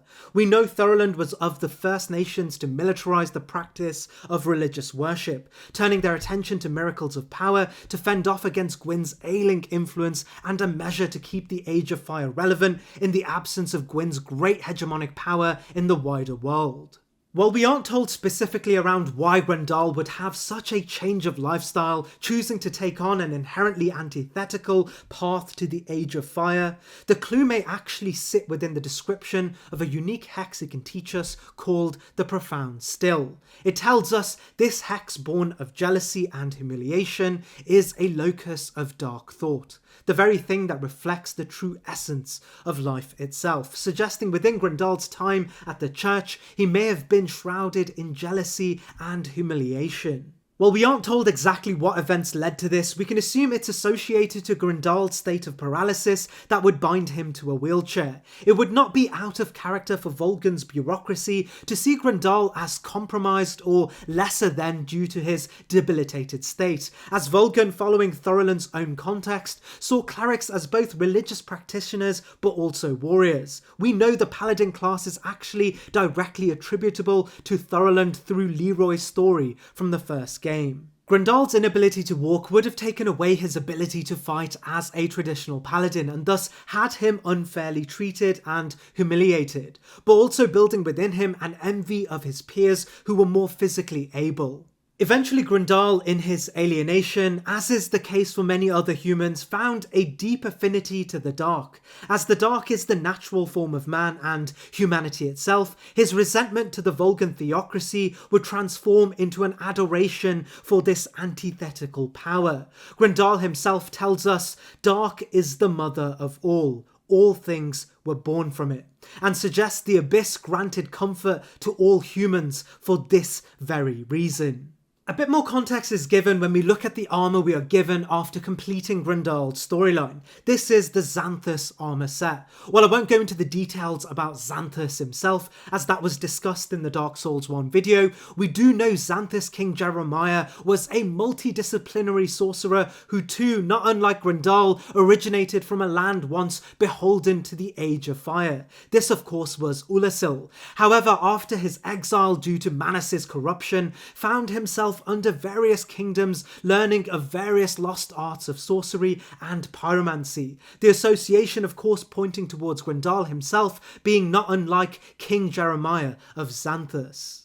Eventually Grendal would make his way to Drangleic, naturally sensing this stood spiritually close to the original land of the Lords, Lordran, hosting in itself the Lord Souls, but also the looming presence of one of Manas's greatest shards, Nashandra. We aren't specifically told what Grendal would do in Drangleic, but we know eventually he would build such a close affinity with not just the hexing tradition, but the pure darkness and humanity at the heart of Drangleic, that he would station 3 different areas with portals to the deepest depths of the abyss as he sought to understand better the nature of humanity and bring himself closer to its primordial power. Grendal himself, however, was never able to truly dive deep enough into the abyss for 2 major reasons. The first is obvious, as he was still physically disabled, but second was the presence of the great being known as the Dark Lurker, a champion of light suppressing the abyss from the very inside. If you want more details on the Dark Lurker, I've summarised his entire story in a short already on my channel, but also in the Bosses Ranked by Lore video too. So instead of diving, Grendal would instead position himself as an overseer of the portal to the deeper sections of the abyss, and within them created a covenant known as the Pilgrims of the Dark, a program to recruit others with the same affinity to the dark to dive into the abyss for him and retrieve aspects of the abyss to him, with the purpose to formalize a closer relationship with the dark. Before we even meet Grendel, we know his covenant had become well received by others, and he had recruited enough dark divers that he would reclaim very special aspects of the dark and formulate them into unique hexes. The interesting thing about Grendel is that unlike the other hexes on this list, most of his hexes weren't a perversion of sorcery, rather perversions of faith instead, requiring charms instead of staves. This of course related to his affinity to miracles rather than sorcery, and thus his capacity to hone the dark through faith instead of intelligence. In terms of power, this would mean he was able to utilize his merits as a great miracle practitioner in Volgan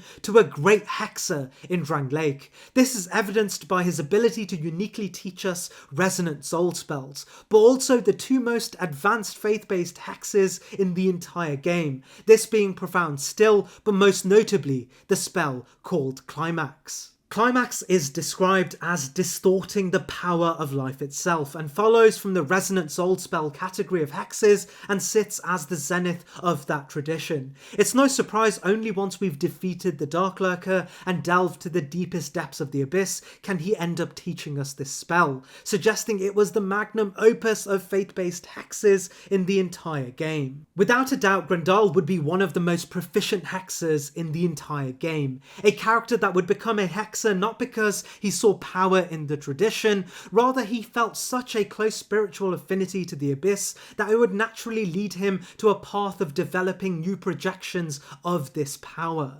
When we attack Grendel, he can utilise a variety of normal faith-based spells alongside his hexes at a speed that is distinctly quicker than literally anyone else in the entire game, indicating even in his acquisition of hexes, he remained powerful too in his ability as a high-ranking spell-casting cleric. However, throughout it all, he remains wheelchair bound, and while there is likely a version of Grendel as a great paladin of dark and light, in his current form, while still an incredibly powerful hexer, he is heavily handicapped by his disability, and thus ranks here on the list.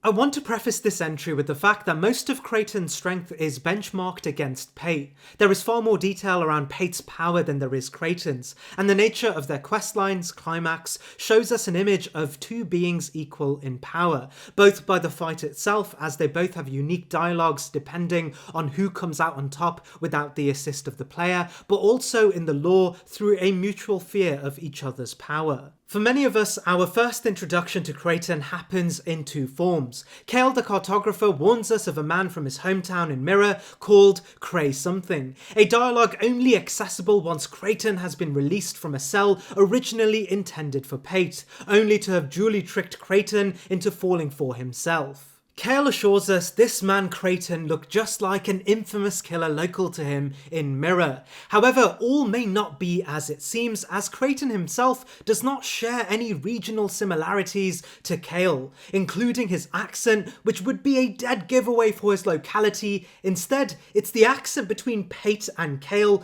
that are regionally exactly the same. We get more context when we encounter mild-mannered Pate. He tells us of a man who is out for his life, and we quickly learn Pate is referring directly to Creighton here. He also gives us an ominous dialogue on trust, with a tone suggesting there is far more to Pate's story than he is originally letting on. Creighton wears a mask that covers his face entirely, making Kale's case of having recognised Creighton as we know him a much harder thing to believe. Creighton also tells us Pate seems to enjoy killing for the sake of killing, adding further credit to Kale's dialogue around this infamous Moraean serial killer. This of course would lead us to believe Pate may have misled Kale into believing his name was Creighton, so that Kale would mislead others to believing this infamous serial killer was in fact the real Creighton. This of course being an attempt to have others deal with Creighton, or at least be untrusting on the truth Creighton may tell about Pate's description.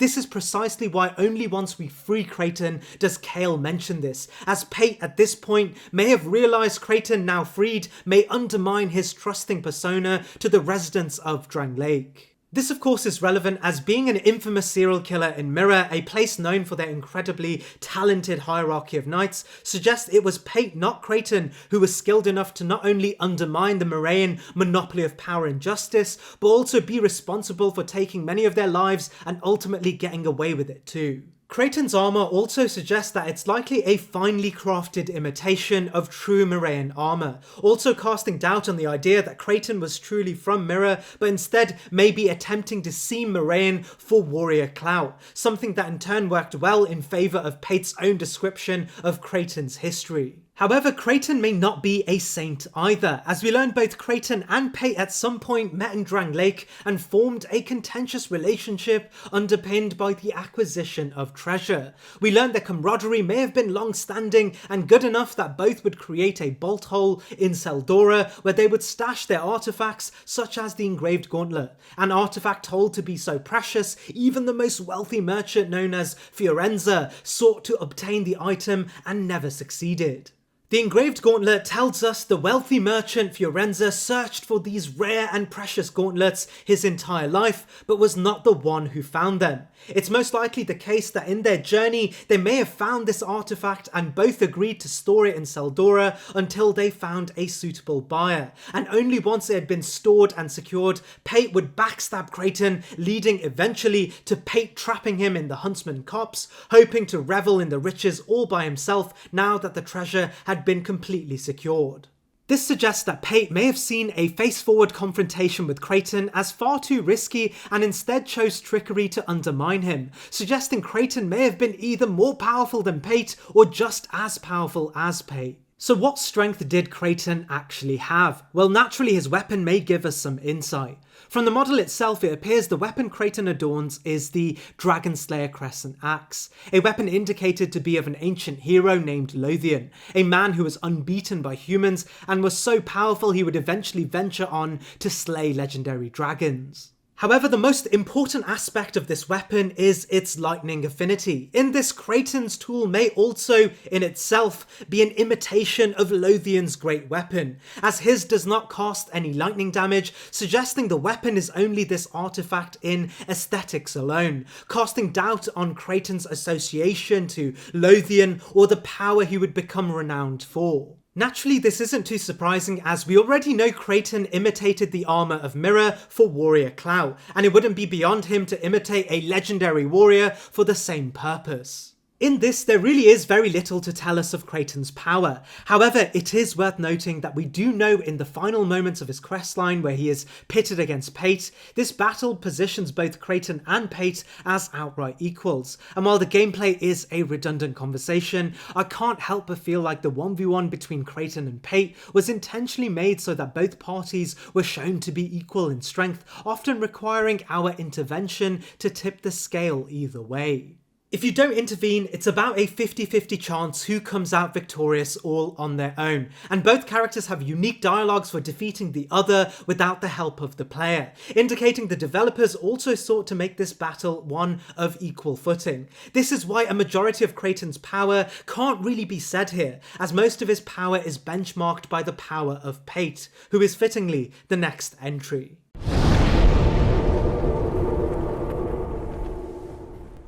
If you've skipped to this entry, I highly encourage you go back to Kraton for context around Pate's story. While many of the fans of the series may see Pate as Patches under a new pseudonym, it's clear Pate is not Patches, rather a spiritual continuation of an aspect of Patches in this installment.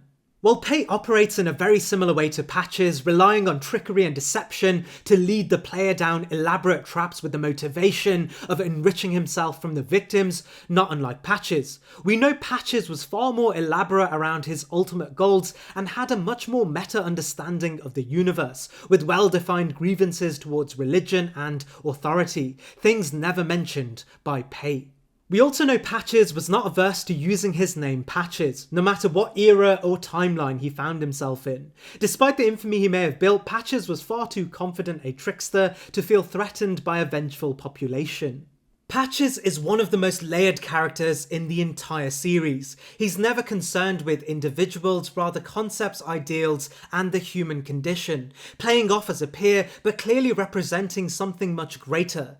Mythologically, the devil often takes the form of man in his test of humanity's worst excesses, and sometimes the devil may reflect the most authentic mirror to the true human condition, a story we can return to in our Dark Souls 3 video at the end of the game's story. But what we need to say here is that Pate does not center himself in this concept at all in Dark Souls 2. And much like many other things in Dark Souls 2, he may stand as a spiritual continuation rather than a physical one of patches. With this being said, and the context around what we have already spoken about in Kraton's entry, Pate is a deceivingly powerful character, something outlined in a variety of his item descriptions. His shield outlines a purely mundane appearance, but within the details we are told of an excellent shield, finely crafted and requiring great skill to wield, and his armour giving a similar description, telling us, although it appears to be common, it has in fact been meticulously customised. The most important detail in his armour is related to his spear, however, which tells us this appears to be a very ordinary spear, but seems to have accumulated power on the course of countless battles, recapping the theory that Pate may have in fact been the prolific killer in Mirror, a place that would require an incredibly skilled warrior to overcome its great monopoly of power, but also requiring countless victories to come out alive. Interestingly, the final part of the item's description tells us it is not always advisable to stand out, especially if you have something to hide, suggesting Pate is intentionally incognito, no doubt associated with the consequences of his past actions. As we will learn in Lucatiel's entry, Mirror is a kingdom often outright described as the single most powerful nation, consistently at war with their neighbouring kingdoms and always coming out victorious. Their bureaucracy was built purely on their ability to fight, and even civilians were all trained as warriors, especially as the embourgeoisement of the population was related to the acquisition of power rather than wealth. If you were strong, you could climb the social ladder. Naturally, being a prolific serial killer in the region would require an abundance of power and potentially wit, as Pate was above anything else a trickster. However, Pate would eventually be caught and sentenced to execution, and likely due to the events related to the undead curse, was able to take advantage of some degree of instability and flee Mirror, eventually finding himself in Drangleic with a brand new population to take advantage of. Pate's entire storyline is related to encouraging the player towards elaborate traps, something that may initially seem as kind forewarning, but as Pate is somehow always near these traps and is always boasting about the riches that await, suggests Pate may be responsible for the traps themselves. While we find Pate alone during a majority of our encounters in Drangleic, we do however know he was not always this way, as at some point he would buddy up with a wandering adventurer known as Kraton. Pate, understanding human psychology, saw within Kraton an easily led temperament but also a vastly skilled warrior, someone who he knew would assist him in obtaining more treasure as he navigated Drangleic. We do know at some point Pate and Kraton would procure an incredibly valuable artifact in the form of the engraved gauntlet, and as per Kraton's entry, this gauntlet would lead Pate to execute a plan to trap Kraton and eliminate him entirely to indulge in the riches all by himself. We aren't told specifically what Pate and Kraton did to obtain this item, but it more than likely had to do with navigating the vastly wealthy Seldora and pillaging the artifact from the region amidst its turbulence caused by Freya. At the end of Pate and Kraton's story, they both face off to a mostly equal battle, with either coming out on top with a 50-50 ratio. We do, however, also get the context that Kraton in the final moments may have taken advantage of the situation and struck first, something we can confirm from Pate and something well within Kraton's character arc, as at this point his hatred for Pate would accumulate to a definite on-site confrontation instigated by Kraton, while Pate more than likely sought to slick talk his way out of it. This also indicates that Pate may have had the upper hand if not for this fact, but from my perspective it's the lore related to Pate being a well-seasoned killer that puts him on top, but in reality both may be for all intents and purposes at the very same power level. Based on his possession of the Ring of Thorns, we also know Pate may have had a history with a deity named Kreml, the god of struggle. While Kreml is never mentioned in the lore in Dark Souls 1, which was the era of the gods and the lords, it may be related to a great deity of that era that had their name changed over the ages, not unlike many other deities in the game such as Quayla, who was, as we learn, associated with Gwyndolin. And just like Quayla, it appears Kreml does have a lasting influence that enriches the power of those who adorn the Ring of Thorns, indicating Pate was too enriched by this deity.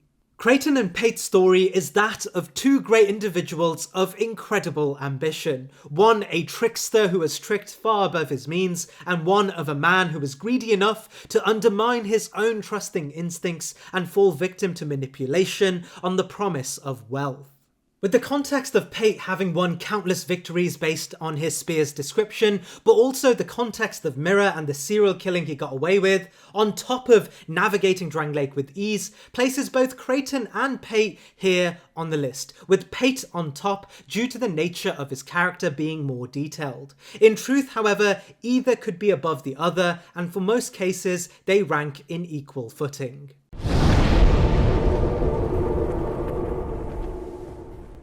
Targray's story is deeply set within the Order of the Blue Sentinels, a covenant of warriors symbolised in their contemporary form as a holier-than-thou organised militia that would pursue a monopoly of power over Vulcan.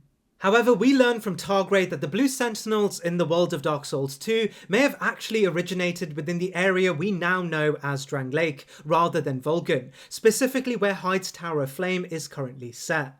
This detail, of course, comes to us through his dialogue, but more notably the description of the Spirit Tree shields, which outlines the story of a boy who was once, quote, so easily frightened until a talking tree of a dream world transformed itself into a shield to protect him. We know Targray is the only character that adorns this shield, and the correlation, of course, suggests Targray was once this boy, and the shield he holds was the shield once granted to him by the entity in this dream.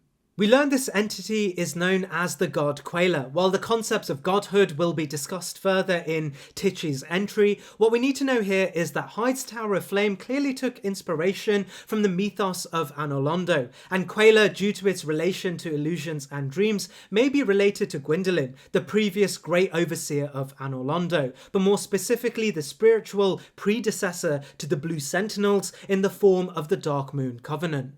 In this, Targray, once having this great dream, would canonize Quayla as a god and great overseer of those in need and requiring guidance. Upon this revelation, he was either truly divinely gifted the shield or crafted the Spirit Tree shield in the image of his dreams. We know at this point of the timeline, Gwyndolin is still alive and at the head of Anor Londo in Lordran, and thus, by building the shield in his image, was able to channel a unique power to repel sorcery within it, suggesting, unlike the redundancy and false deities of other gods in Dark Souls 2, Targray, through Quayla, did indeed channel a true existing god. Naturally, Targray, now enlightened, took to build a chapel in Quayla's image in Hyde's Tower of Flame, which itself stood adjacent to Anor Londo, at least aesthetically. We learn from Tichy Gren, but also the dominion the Blue Sentinels would have over Vulcan, that the Blue Sentinels under Targray's tutelage would become an incredibly powerful force, powerful enough that chapters of the Institute would be created for those who sought worldwide protection in the form of the Way of the White Covenant. While we aren't told what specific victories the Blue Sentinels would accrue, we know Tichy Gren posits them as a thorn in his sides and their forces as accountable for a characteristic lack of offensive PvP elements in the game related to invasions. However, likely after the events of Drangleic's fall and Nishandra's takeover after Vendrick's exile, the Blue Sentinels would flee their home and find a new domicile in Vulcan, somewhere where they would establish themselves as a reigning monopoly of power and primary force in the region. However, Targray, the man who once had this great vision of a godly overseer, did not leave his post, and retains the Drangleic chapter of the Blue Sentinels, overseeing the Way of the White all by himself. It's in this and the story of power still retained by the Blue Sentinels, with the knowledge that Targray not only headed the operation, but founded it and had access to channeling at least some of Gwyndolin's power through what he called Quayla, suggests he was a great cleric knight, one that had seen and dealt with the threats of Drangleic, successfully guiding those within the Way of the White through Drangleic safely. His armour describes him as a great guide, and Soldan even relies on the Blue Sentinels to relieve his own anxieties associated with Drangleic, adding further confidence to Targray's name. There are also murals of the Great Spirit Tree in the King's Passage, indicating Vendrick, a man of little faith, saw the Blue Sentinels as strong enough to partner with and oversee portions of his own kingdom. However, Targray is clearly not a great priest or practitioner of miracles. He has a strong hold over relatively tame miracles and can teach us miracles such as heavenly thunder, said to be far denominations of the great power of gods, suggesting his affinity to the gods and potentially even Gwyndolin as little more than meagre. But his ambition, goodwill, loyalty and strength ground the Blue Sentinel tradition in Drangleic, so much so they remain one of the greater policing forces in the post-Vendrick landscape, landing him here on the list.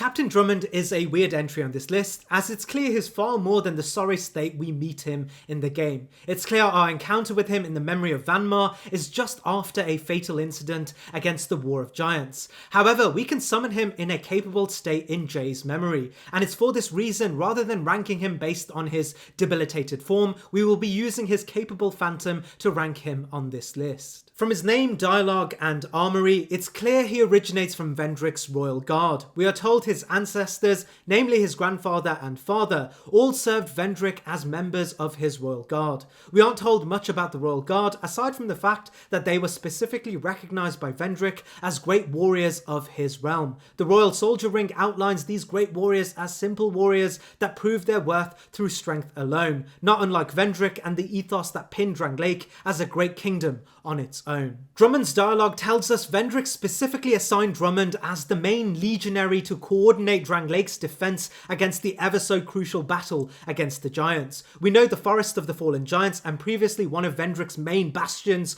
was the focal point for this conflict, a conflict Vendrick may have seen as absolutely existential to the preservation of his kingdom. From the previous video on Dark Souls bosses, we learned the Giant King was a parallel to Vendrick himself in the Land of Giants, a land that was attacked preemptively by Vendrick under Nashandra's orders. From this king they took a precious something. This would be used to build Drangleic into the monolith it is recognised as today. Fittingly, the preemptive strike against the Giants would leave the Giants with a developing cultural rage, something that would culminate in the war on Drangleic led by the Giant King himself. We know of Vendrick's achievements, the victory over the Giants in their homeland would be as crucial to his history as the consolidation of the Lord Souls, indicating the Giants were no ordinary threat, but one that would stand parallel even to the lasting vestiges of the Lords from the first game. It's in this that Drummond being assigned to hold the first line of defence would indicate Vendrick himself had immense confidence not only in his power, but in his ability to act as a proxy for Vendrick's own interest in the Forest of the Fallen Giants. This is unsurprising, as the description of his armoury and weaponry tell us of a line of heroes so great their lineage would become canonised in Drangleic's own great round table of knights. So great were the actions of Drummond's ancestors, a ceremonial armoury would be assigned to them distinctly. The Drangleic sword tells us an heirloom passed from grandfather to father and then from father to son. Drummond and those before him used this sword to repel those who would threaten their great land, suggesting similar great wars were won not only by Drummond in the past but also his ancestors, indicating their distinction was not just bureaucratic, rather based on their strength as great warriors too. We do, however, learn that Drummond would face his match when placed against the warring giants. It's indicated specifically in his dialogue that they alone were never going to be enough to defeat the giant invasion. Their fort was falling, their men were dying, and Drummond himself collapsed in rubble. And only once a mysterious hero came to their aid did they succeed. While the nature of this mysterious hero is anybody's guess, assuming it may have been us in the same time-warping fashion as Artorias of the Abyss DLC, what this does tell us is that Drummond was not greater than the giant invasion. Drummond is referred to as the Royal Army Captain, and nothing specifically tells us he was only a captain of the Cardinal Tower besieged by the Giants. Rather, he may have been the absolute captain of Vendrick's army, actually placing him just below the Great Veldstat and Rame. This, of course, is further backed up by the fact that the Drangleic armour and the specific helmet assigned to Drummond are not relative to the Cardinal Tower, rather the entirety of Drangleic as a country. We aren't told exactly what Drummond did to be able to hold such a high position in the ranks of Vendrick's great army, renowned through the world as immensely powerful in strength alone. But what we can assume by his rank is that Drummond stood side by side with beings such as the Looking Glass Knight, Velstadt, and Rame. It's in this Drummond discreetly holds a great power when related to the regular characters in the game, placing him here on the list.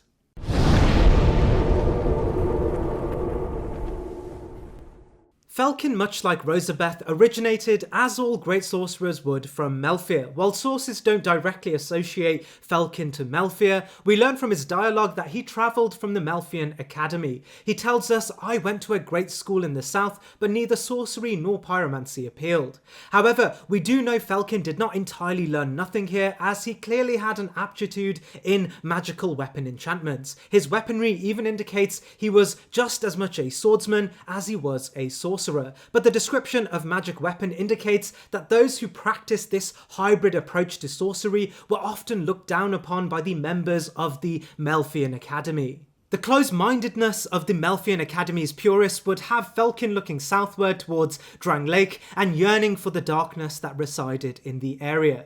He suggests this feeling could be described as a warmth, universal and nostalgic. Naturally, from the context we gather from an understanding of the trilogy and the nature of darkness being intimately tied to humanity and the great soul of the furtive pygmy natural to all human characters, this universal feeling of warmth is unsurprising, as the darkness is the natural habitation of all primordial humans. Felkin, being human, naturally felt a close affinity to darkness and held back the ideological biases set by Gwyn so that humans feel an aversion towards the dark, a philosophical narrative pushed by Gwyn to deter humans from embracing the dark soul, antithetical to the Age of Fire. This may also be the reason the Melfian Academy is inferred to have looked towards dark sorcery as entirely taboo. In this, Felkin knew in order to channel the dark through sorcery, he would have to find a place that was both less antagonistic towards the art, but also closer to the source of power it predicated itself on.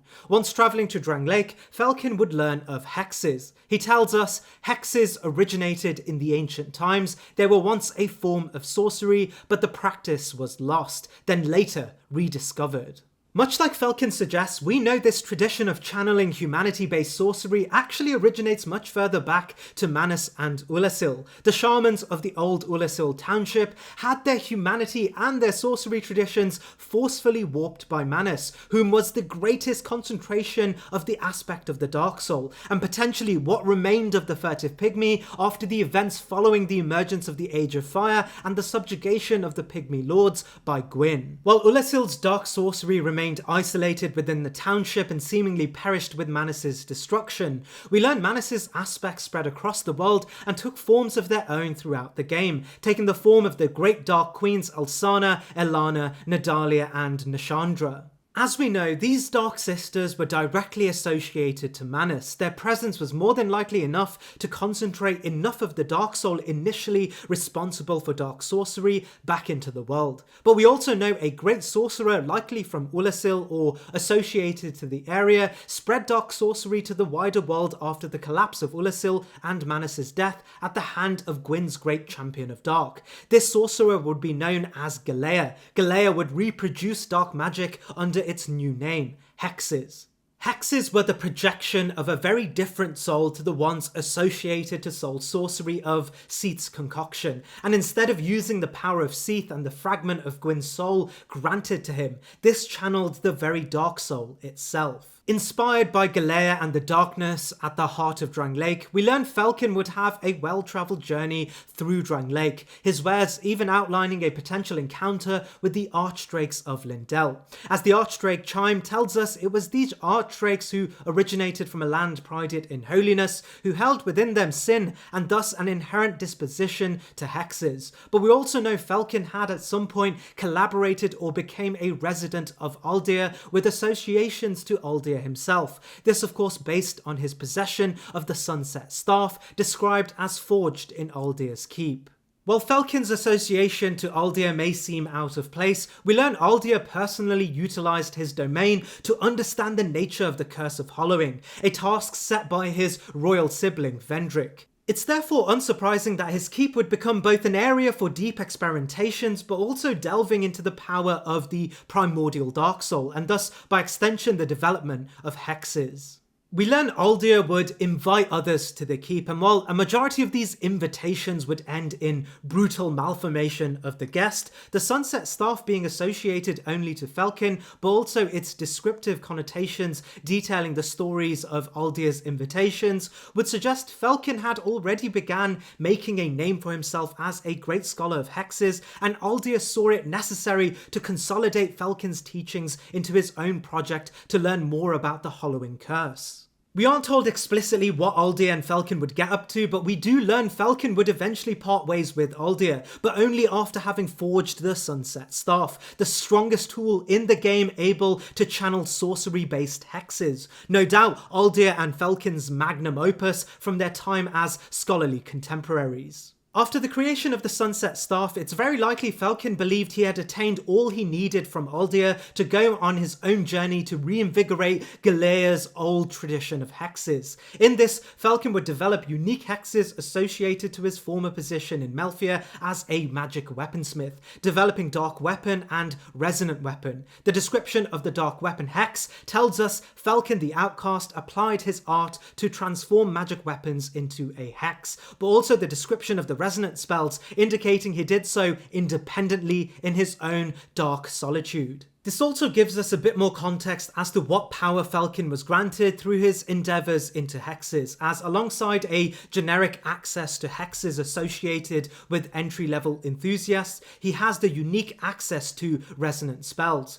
Resonant spells are universally described as drawing power from souls to enhance the effectiveness of the humanity-associated tradition, drawing attention to the idea that humanity in its purest form was gravitational, a concept best elaborated on in the third installment, and the existence of the deep, a story for another video. What's important here is that Falcon's possession of resonance, albeit in its limited form, indicates his obsession with the dark had brought him very close to projecting a much rawer version of hexes associated closer to the very essence of humanity and the dark soul itself. As we have learned in Dark Diver Grandal's entry, the resonant spells, aka the spells that require the sacrifice of souls, were found at the deepest depths of the Dark Chasms, a place that spiritually mirrored the abyss in Lordran. Unsurprisingly, the only other place we can teach ourselves resonant spells, including the most powerful hex named Climax, is by diving to the deepest depths of the Dark Chasms and finding it for ourselves, adding further context as to how developed Falcon would actually become within the hexing tradition. However, as previously mentioned, these spells are still quite limited. It's clear much of the resonance he was able to develop were built on his already existing talent as a Melfian sorcerer, as the description of the Dark Weapon suggests his independently developed hexes were just perversions of his existing talents as a magesmith.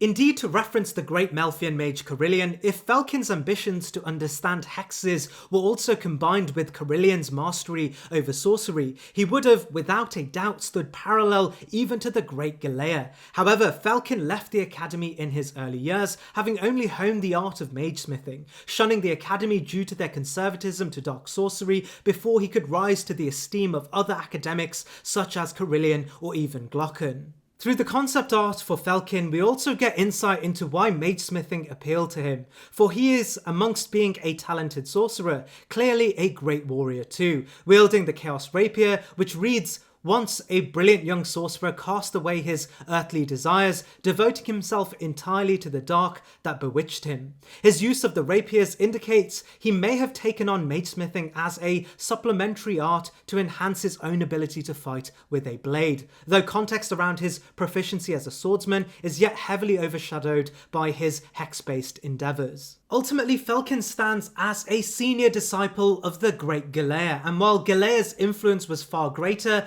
the hexes he can teach us and his work with Aldir suggests he was the prototype of the later evolutions of hexes, and his knowledge and projection of this humanity-based sorcery places him this high on the list.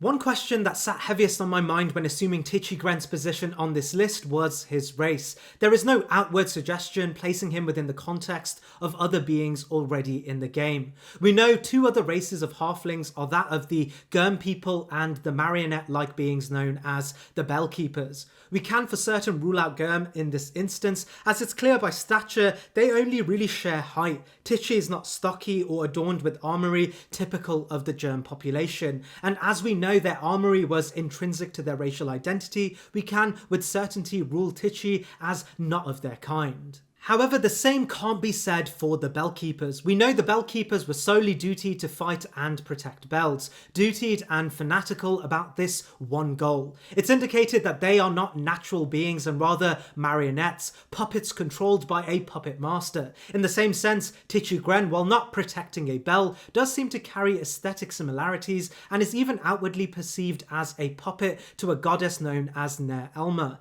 a much more plausible theory and one that feels more fitting for Gren. Following this, now is also a great time to speak on the gods of Dark Souls 2. Dark Souls 2 takes a drastic departure from the Souls game and introduces us to a bunch of new deities. The name engraving ring tells us of 10 separate gods: Kyther, Galib, Kreml, Evlana, Nar Alma, Zinda, Quela, Nema, Hanleth, and Khafri. However, Dark Souls 2 is openly said to occur far away from the stories related to the primordial settings of Dark Souls 1 and 3, suggesting while Dark Souls 2 existed within the same universe, it was eons apart from Dark Souls 1 and unrelated to Dark Souls 3. Thus, the impact of the direct historical relations to the most important historical events of the game have become muddied, interpreted, and reinterpreted by the cultures of those not directly connected and far apart in the timeline. This gives us context that the gods named in Dark Souls 2 may be one of two things, or more likely, a combination of two things.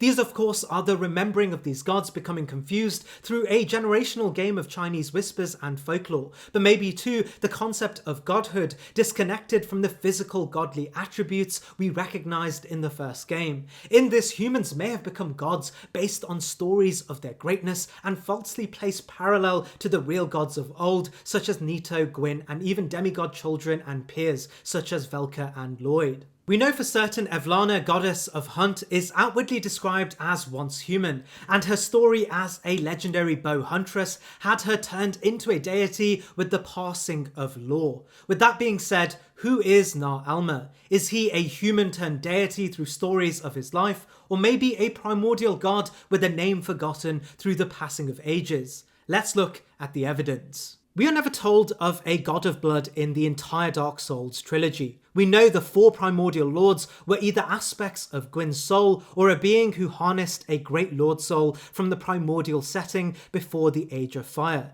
None of these primordial gods had associations to blood directly. We also know beneath them were a cohort of children and peers. We know goddesses such as Velka and Fina fled Gwyn's bureaucracy following his choice to leave Anor Londo and burn himself at the kiln of the First Flame. These offshoot gods found covens of followers and even claimed dominion over neighbouring territories in Lordran, such as Lloyd with Thoroland and Velka with the Painted World. Even within this offshoot cohort, we aren't ever told of a god of blood, but of course, we aren't ever told every story of every god that fled Anor Londo, and it may be entirely plausible Nar Alma was one of such a forgotten god.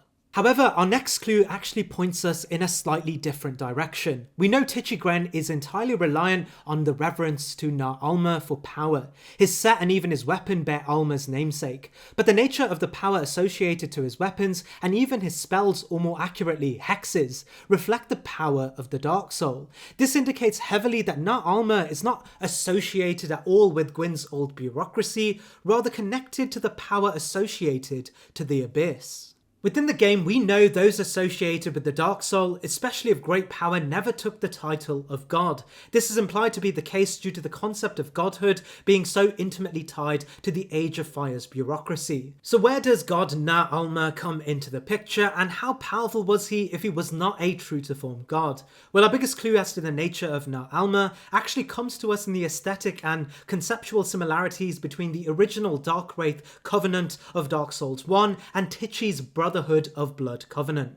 We know from a conceptual point of view, the Brotherhood of Blood is the only parallel covenant to the Blue Sentinels in the game. Blue Sentinels were the historical successors to the forces that were originally antithetical to the Dark Wraith Covenant in the first game. We also know the Brotherhood of Blood relies entirely on the use of red eye orbs to invade others, taking on red phantom appearances originally associated with the Dark Wraiths from the first game. The Dark Armor set in Dark Souls 2 states the nature of the Dark Wraiths have been lost and left to speculation. The original source of power channeled by the Dark Wraiths originated with Koth and the Abyss associated with Manus. We know Tichygren was likely associated deeply with the old Iron King's brutal campaign to purge the undead hollows in his domain. We know this from his locality, the wares he sells, but more importantly, his access to great pyromancy. In this, Tichygren was likely one of the executioners originally assigned by the old Iron King to endlessly destroy hollows, and within the litany of dead and dying hollows may have found the power of hexes in the dark humanity intrinsic to hollows, conjuring from them hexes. Tichygren may have wrongfully assumed this was a power associated to the blood spilled rather than the humanity found. We know in Dark Souls 2 most characters are entirely unaware of the nature of humanity, with Aldir's own research based entirely on discovering its nature. This would indicate that Tichygren was not empowered by a great god, rather from the same source of power characters such as Felkin were. And from the pyromancies he can teach us, such as the Great Chaos Fireball, uniquely related to Tichygren, but also hexes that seem to be unique to Tichygren, and the understanding that the Great Old Iron King may have assigned Tichygren as one of the great leaders of the Undead Purge, found at the height of the Undead Purgatory and selling Executioners sets and Skeleton Lord sets as if he originally led or had some control over both factions, paint the image of an incredibly powerful general of the old Iron King's army, which would eventually, much like his peers, find great power in the dark that consumed the undead, and realised his potential further through the incorporation of this dark into his own repertoire.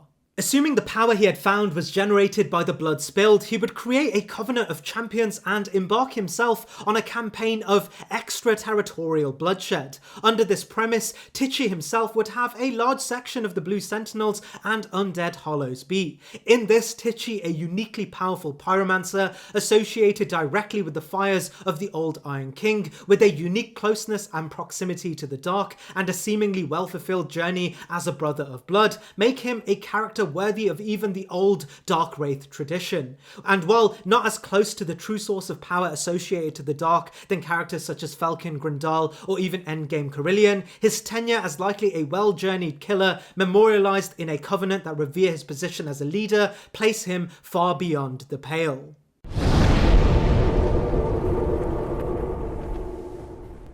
We have in a previous video already spoken about the nature of Scorpioness Najka, something we know is relevant not only because they both assume scorpion-like biology, but also the direct context that Scorpioness Najka struck a stalemate in combat with Man-Scorpion Tark.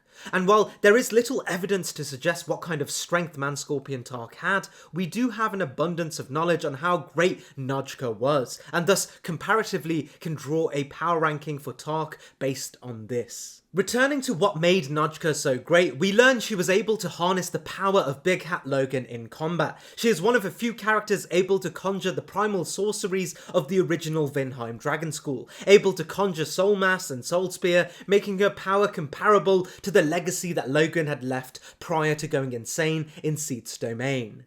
How Najka was able to summon such a power with little connection to Vinheim or Melfir is told to us by Tark. Tark tells us he and Najka were born a long time ago, and gives us further context after defeating Freya, thanking us directly for defeating his master. We know Freya was related to the Writhing Ruin, drawing parallel between Seath and Freya, and thus by extension, Najka and Tark to Seath himself.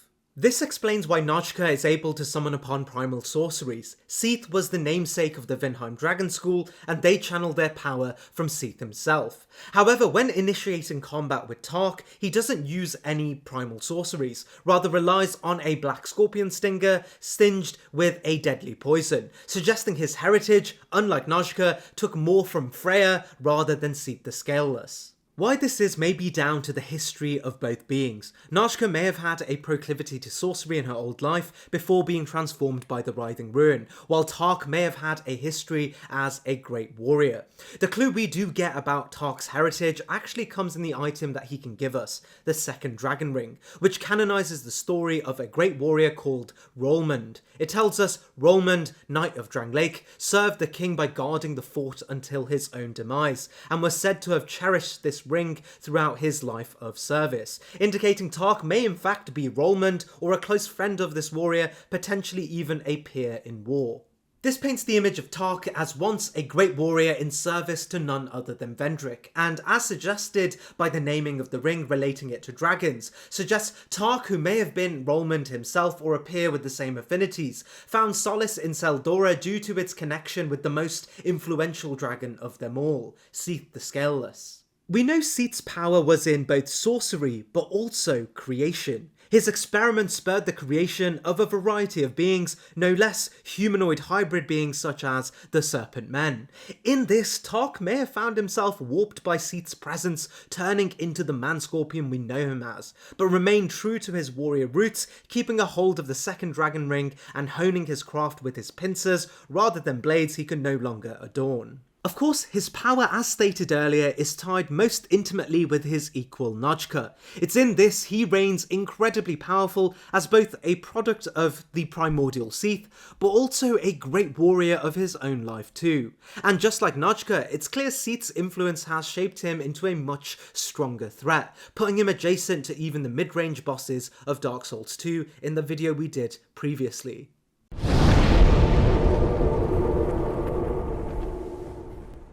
Carrying the story directly from what we have already spoken about regarding the Melfian Academy in Rosabeth's entry, Kerillian in many ways is a spiritual contemporary of Big Hat Logan. While not as great or relevant to the discipline, Kerillian mirrored much of Logan's own perspective on the advancement of sorcery. But we also learn Kerillian's life was not too dissimilar to Logan's either. Born native to the region known as Melfia, his coming of age is not spoken of, but we know he would rise the ranks of the Academy and find himself adjacent to the leading bureaucracy of the institution. Kerillian believed there should be absolutely no shortcuts when it comes to mastery, and it would be his institutional peer Master Glocken's choice to reproduce and replicate a variety of quartz rings that would cause him to disdain Glocken's actions, and the Academy's non-action against Glocken would build an apathy within Kerillian regarding his own position in the institution. It's in this Kerillian would hypothesize that an institution such as the Melfian Academy were inherently limited. For Kerillian, much was the case for Big Hat Logan. A true progression of sorcery lay in the origins of sorcery and the source of power natural to its existence. Much like Logan, Kerillian looked towards a place that held the history of the primordial powers in the world as his starting point in uncovering that truth. And ultimately, this led him to abandon his post and head southwards towards Drangleic and the fabled land of great souls. In each encounter with Kerillian, he suggests that while he represents the zenith of the Melfian sorcery tradition, its true limits can only be found in Drangleic. He tells us the forces of magic and souls lie dormant in this land. It's a fitting place to hone my sorceries. I suspect that I may even conjure up a new spell here. Sorcery is yet a mystery, even to me. There are two clues as to what exactly Kerillian is referring to here. The first is that he refers to the origins of sorcery as related to a great pale being, something we personally know is referring to Seath the Scaleless, something that is present in Drangleic through the Writhing Ruin and the Duke's Dear Freya. It's likely, much like Logan, Kerillian with an affinity to soul sorcery but also a reverence for truth was drawn to Drangleic due to the presence of Seath's old soul laying in Seldora. Interestingly, Kerillian never comes close to Seath nor the crystal sorcery the great Big Hat Logan once honed. However, Kerillian, not unlike Falcon, speaks of a dark power. He tells us, I sense a dark power here, something akin to sorcery, only more primordial, which, just as was the case for Falcon, alluded to the power of dark sorcery in the form of hexes and the direct channeling of humanity. At its face, while Kerillian speaks of being at the cusp of learning new spells associated to the secrets of Drangleic, through his main story it appears he has learned very little. His entire teachable arsenal are thematically Melfian, albeit at the zenith of the Academy with his own improved version of Soul Spear pioneered by Logan. However, if you're paying close enough attention, this isn't the last time we meet Carillion. Deep in the Broom Tower, Carillion finds the primordial dark that would elevate him from a master of Melfian sorcery to a master of the dark, merging the sorcery tradition with the primordial power of humans in a refined manner, even eclipsing Falcon's deep obsession with the dark.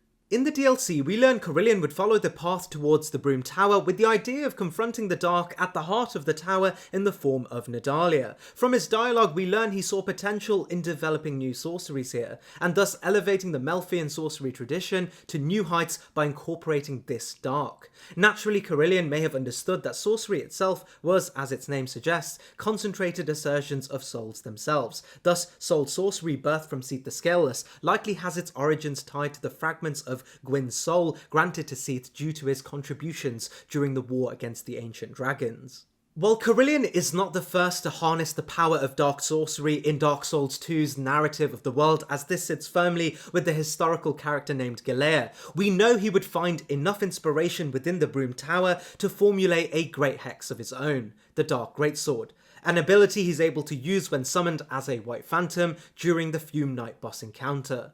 The description of the Dark Greatsword tells us hex adapted from an ancient sorcery. By its nature, dark is normally tranquil, but this hex released a focus blade of dark in an uncharacteristic flash of brilliance. We know, unlike say Dark Hail, which is typical of all hexes in the game, Dark Greatsword is a unique spell only used by Carillion in the game. Interestingly, Dark Greatsword mimics best the great power associated to the Moonlight Greatsword, a fitting parallel as in many ways Carillion represented Big Hat Logan's own story, but are divergent in terms of what aspect of power they chose to chase after.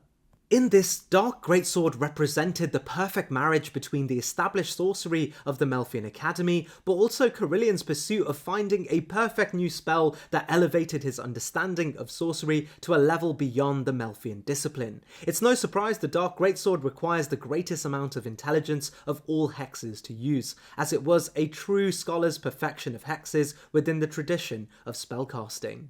In many ways, this is unsurprising, as Carillion, based on the context of where we find him, was closest to the dark power associated to Manus. This of course based on his proximity to Nadalia.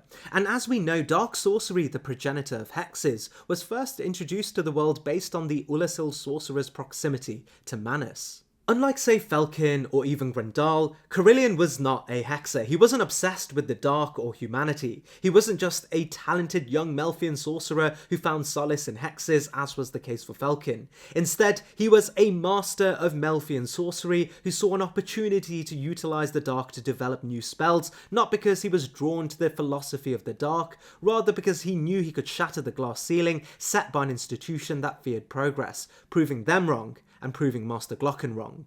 It's for this reason Dark Greatsword does not require a lot of faith, rather requires an immense amount of intelligence instead. And while comparisons can be made between Falcon and Carillion in this case, it's clear Carillion was not only Falcon's greater in Melfia, but also more efficiently developed a hex of much greater standards than that of Falcon's, ultimately placing Carillion here on the list.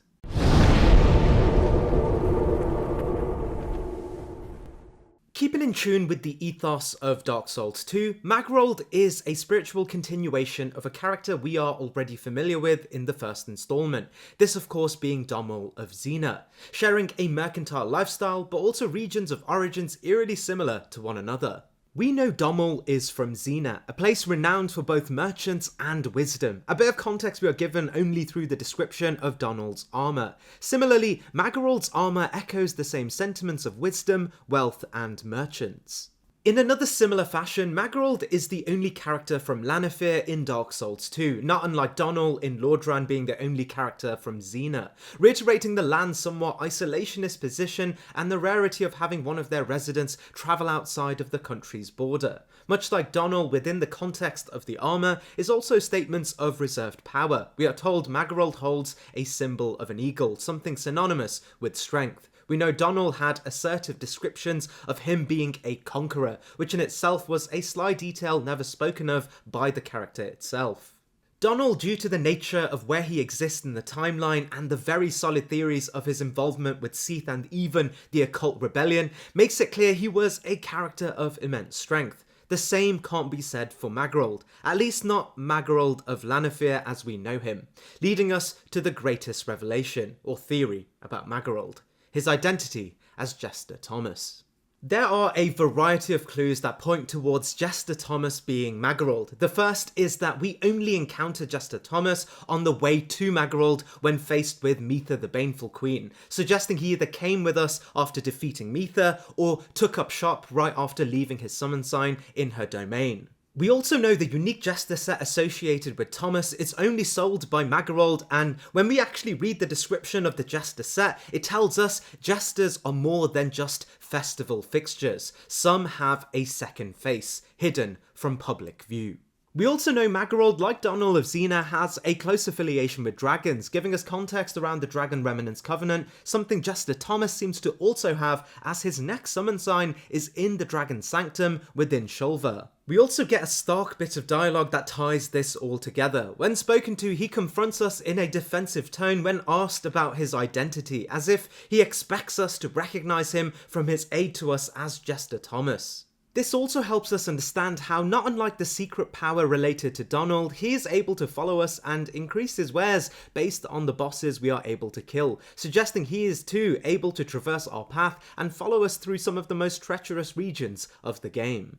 When we face Jester Thomas, we are given insight into how he was able to do this, as behind the Jester's outfit, behind a great but peculiar merchant from a faraway land, he is also a profoundly great pyromancer. The major distinguishing facet of his pyromancy are the use of two spells, the Forbidden Sun, but also Flame Swathe. We're told the Forbidden Sun originates from Uldir's machinations. Knowing what we know about Magrold as a character able to follow us through the game, it wouldn't be entirely surprising to suggest he may have either at one point been invited to Uldir's Keep, not unlike Felkin, but also learned directly from Uldir or potentially even his apostles. The description of the Forbidden Sun tells us pyromancy developed in Uldian rites. What could possibly justify such excessive destructive power? In all likelihood, the madmen of Uldir never even questioned the need, suggesting a relationship between Uldir or potentially the madmen of Uldir's domain, a power intrinsically linked to Uldir's fiery form. We know the only other character able to sell us this is Navlan, and as we learn of Navlan's association to Uldir, it may be plausible he was taught this spell from Navlan in the form of a trade of items or knowledge. In any case, in this we know Jester Thomas has the capability to utilise a power associated directly to the power of Uldir. We also know Uldir's domain may not have been Magrold's only pit stop, as he also has the incredibly unique pyromancy known as Flame Swathe, a spell directly described as devised by Strade of Alaphis. However, we know Strade is only freed from what is essentially a time capsule from our actions, something not necessary to have Jester Thomas use this spell against us. However, we also know that the Flame Swathe can be dropped by the Bellkeepers in Belfry Soul, and as we know Magrold is not far from Belfry Soul and the Iron Keep, his access to this spell may be associated closer to a relationship with the Bellkeepers of Belfry Soul rather than Strayed directly. From this context, we are given the image of not just a great and knowledgeable merchant, but proof that he, much like his spiritual predecessor, Donald, hides a past but also a power of incredible magnitude, utilising pyromancies associated with only the most elite scholars, bringing various disciplines together to make a character far beyond the power of a majority of NPCs on this list, and reasoning behind how he is able to follow us through a major section of the game.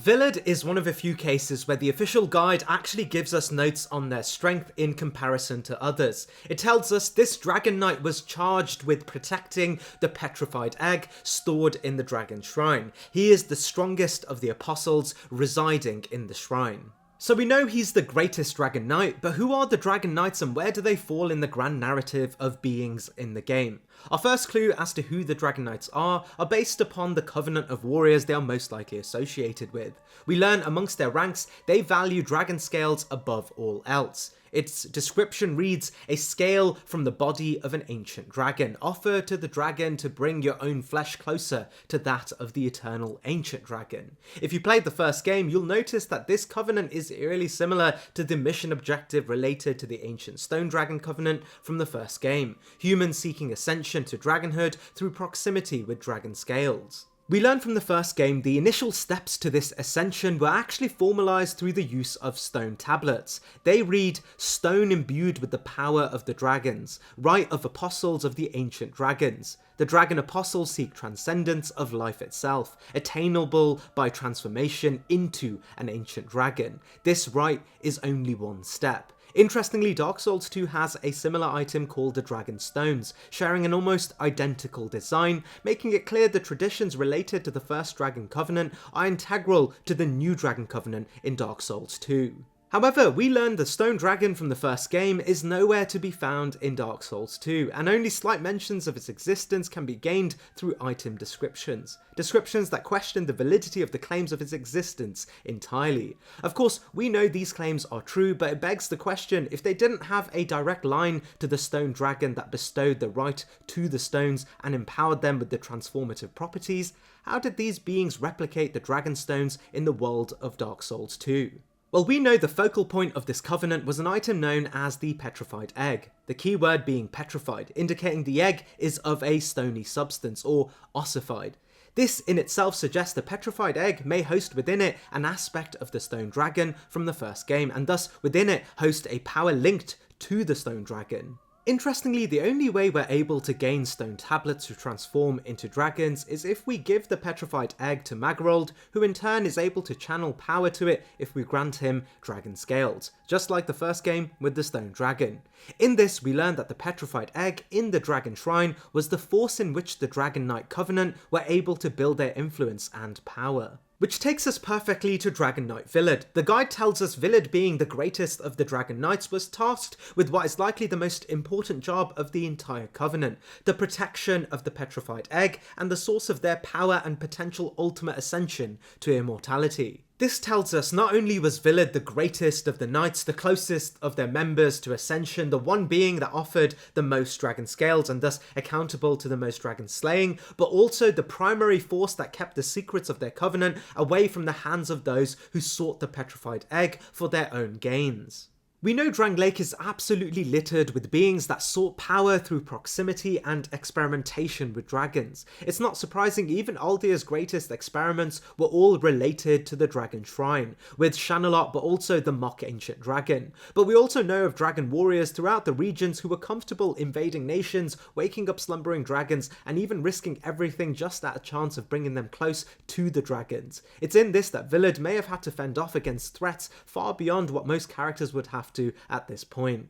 We also know being a Dragon Knight requires acquiring dragon scales, scales that are only attainable through defeating other dragon affiliated beings. His position as the being with the most dragon scales is also clear as he wields the Black Dragon Greatsword, a weapon to conjure forth the tail of a black dragon, with descriptions tracing its power to Black Dragon Calamite himself. Of course, the association with Calamite and the Dragon Covenant is quite confusing, as the Stone Dragon had no direct relation to Calamite himself, but there may be suggestion that the lasting dragon scales in the world were that of Calamite, as he was, bar the Stone Dragon, the closest related being to the everlasting dragons that not only survived the War of Ancients, but became a prominent threat even after the Great War had ended. In the same fashion, Vilad's armour is related to Calamite too, sharing aesthetic similarities with descriptions pointing directly to the Great Dragon. This may also explain why the dragon form of the first game is different to the second, as the source of the scales from the first game may be more closely affiliated with the remnants of the true ancient everlasting dragons with their greyish hue. Something plausible, as in the first game we can actually see the remnants of the ancient dragons throughout Lordran, whereas in the second game even the bodies of the ancient dragons have long since gone, and thus it may appear Calamite, therefore his kin, were the closest evolutionary dragons to the stone dragons, and thus their scales closest to the essence of the real everlasting dragons in the second installment. We know Calamite, while not a true everlasting dragon, was still monstrously powerful, and the black dragon armor transfixed to the Dragon Knights were aspects of Calamite himself. However, the black dragon greatsword is told not only to be a conjured or imagined aspect of Calamite, but rather a literal portion of his tail from his true body. Its description tells us, "As is told, the black dragon lost its tail to a brave warrior in a magnificent battle, and the tail was later used to forge several legendary weapons." In this, Villard may have been a much closer representation of Calamite than any other being in the game, and potentially the entire series. Therefore, it's unsurprising he was left alone to protect the great petrified egg. Representing Calamite, but also the tradition first associated with the great ancient stone dragon from the first game, Villard ranks here on the list.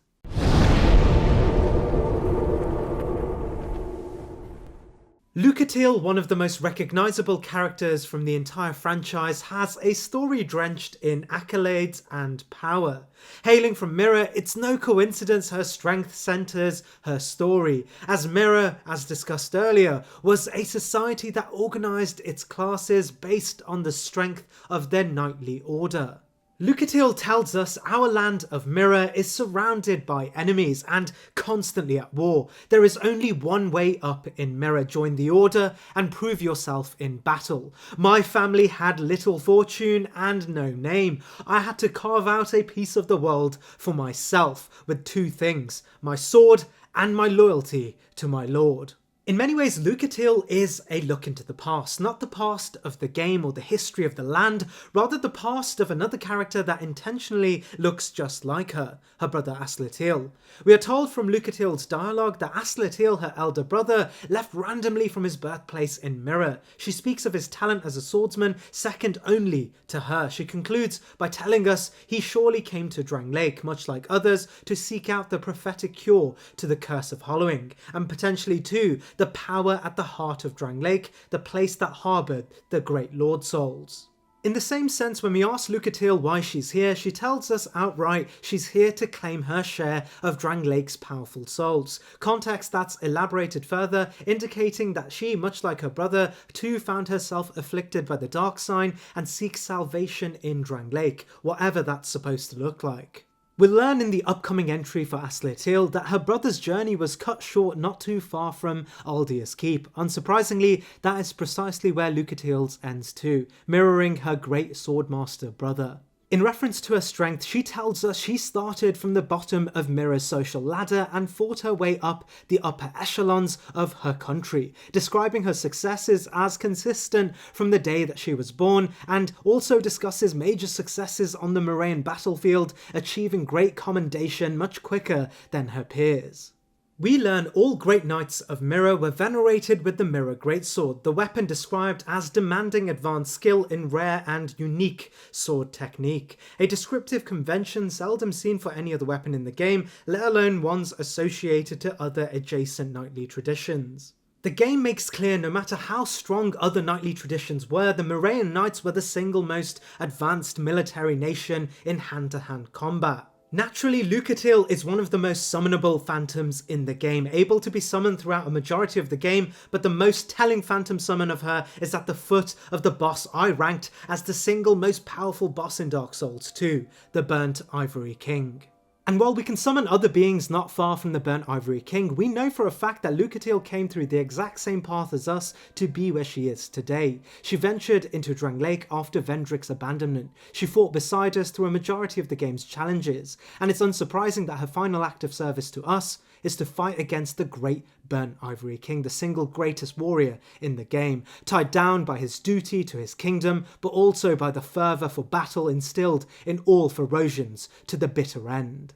Mirror is a land not unfamiliar with constant battle. It's described as being neighboured by contentious factions and in an almost permanent state of war. She tells us how she felt duty to protect her country and stand loyal with her leaders. In a similar way, this is also exactly why the Lois Knights, despite being damned to a life in the frozen Ilium Lois, awaiting constant battle with the Old Chaos, dove headfirst into the Old Chaos to fulfill their lord's true wish of vanquishing it. Lucatiel mirrored these knights. mind the pun, and while she wasn't Ferocian, she understood she wasn't going to go hollow like her brother, and instead found purpose in Eleum Lois and a cohort of champions that gave her reason to subvert hollowing and die fighting for a cause beside others of the same intention.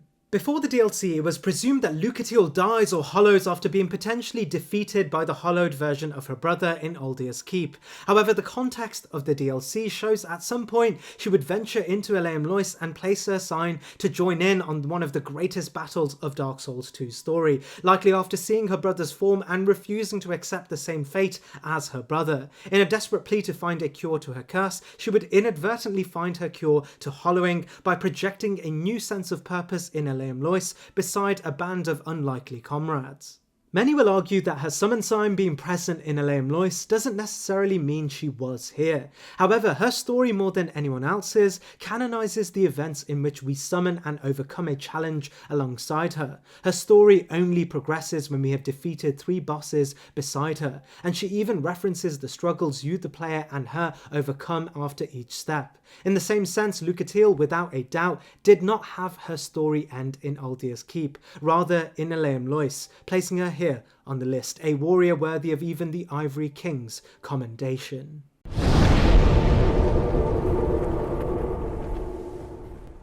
In truth, Aslatiel may actually rank below Lucatiel as their stories are entirely parallel, but with the renewed context around Eleum Lois, that in itself makes it debatable. However, I place him here based on the main reference suggesting he was always greater than Lucatiel, as spoken of by Lucatiel herself.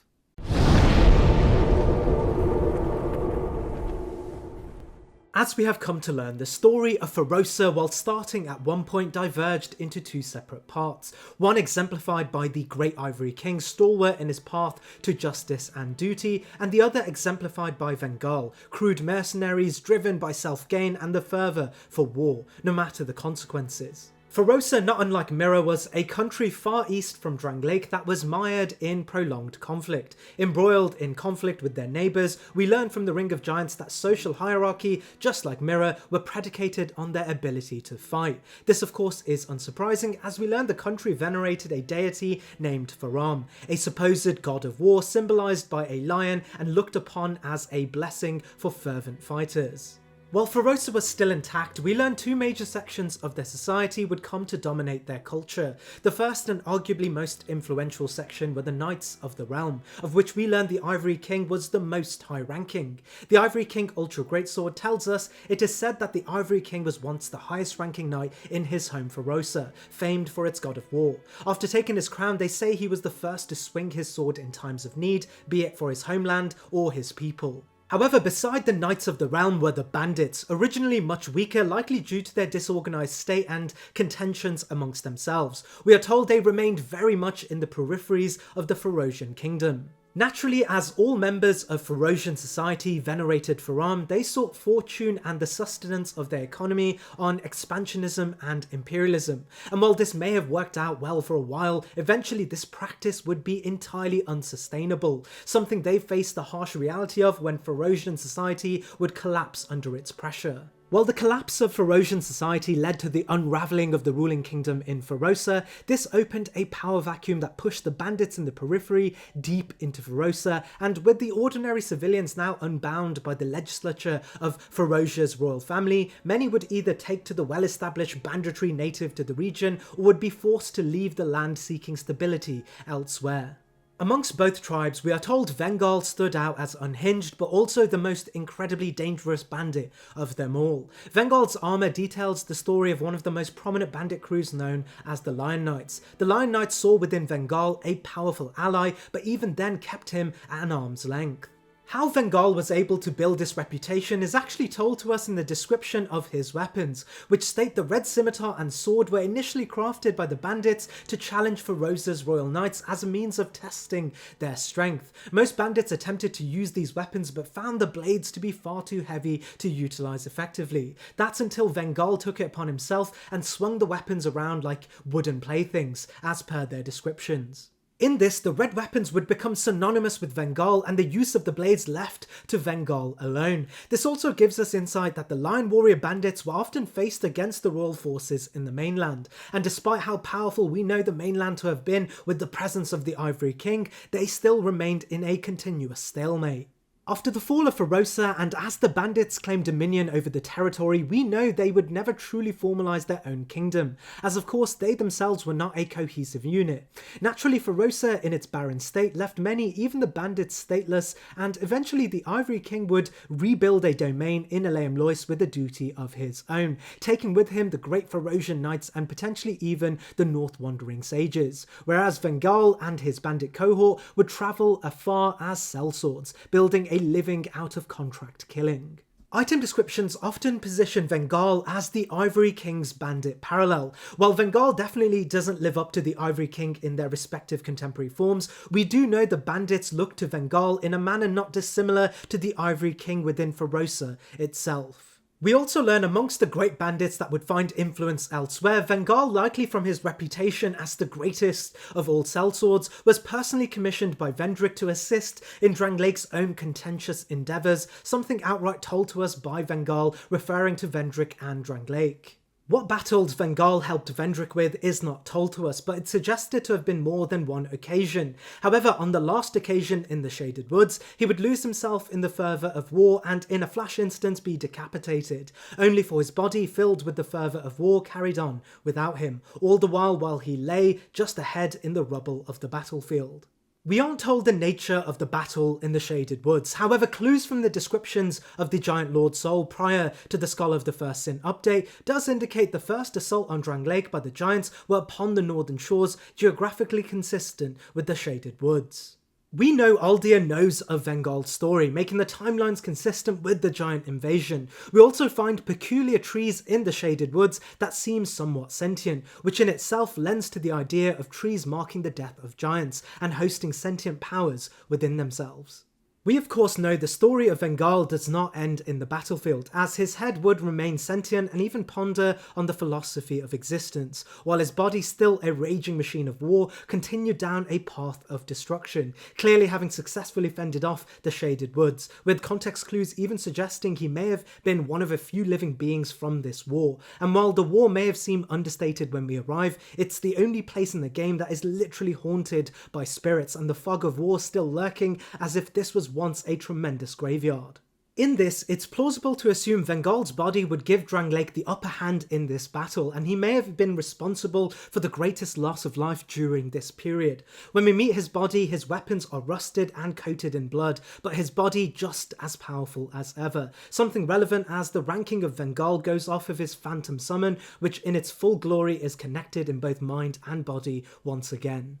The context to truly understand how powerful Vengal was rests on the power we know the Ferosians had, and then adding the context that he was the most powerful of the bandit class, but also his presence as a contentious peer to the Ivory King too. It's rare that even Aldir in his enlightened state refers to certain characters, and it's no doubt he remembers Vengal as a reminder to us about the nature of power, and its ability to run wild if unchecked, but also how Vengal, or should I say Vengal's body, did not need a head, as it had actualized itself to becoming in and of itself the embodiment of Faram, the god of war, not needing a mind, as now he was a puppet to this deity. Vengal is one of a very few select beings that is able to be summoned during the great battle with Nishandra and the Throne Watchers at the end of the game, but he's also present during the Ancient Dragon battle, likely teasing out his history with the giants and the Ancient Dragon being manifested from a giant soul. And of course, lastly, he's also able to be summoned in the Frigid Outskirts, a place on the periphery of the Ivory King's new domain in Eleam-Lois, symbolising his origins as a bandit in Ferosa.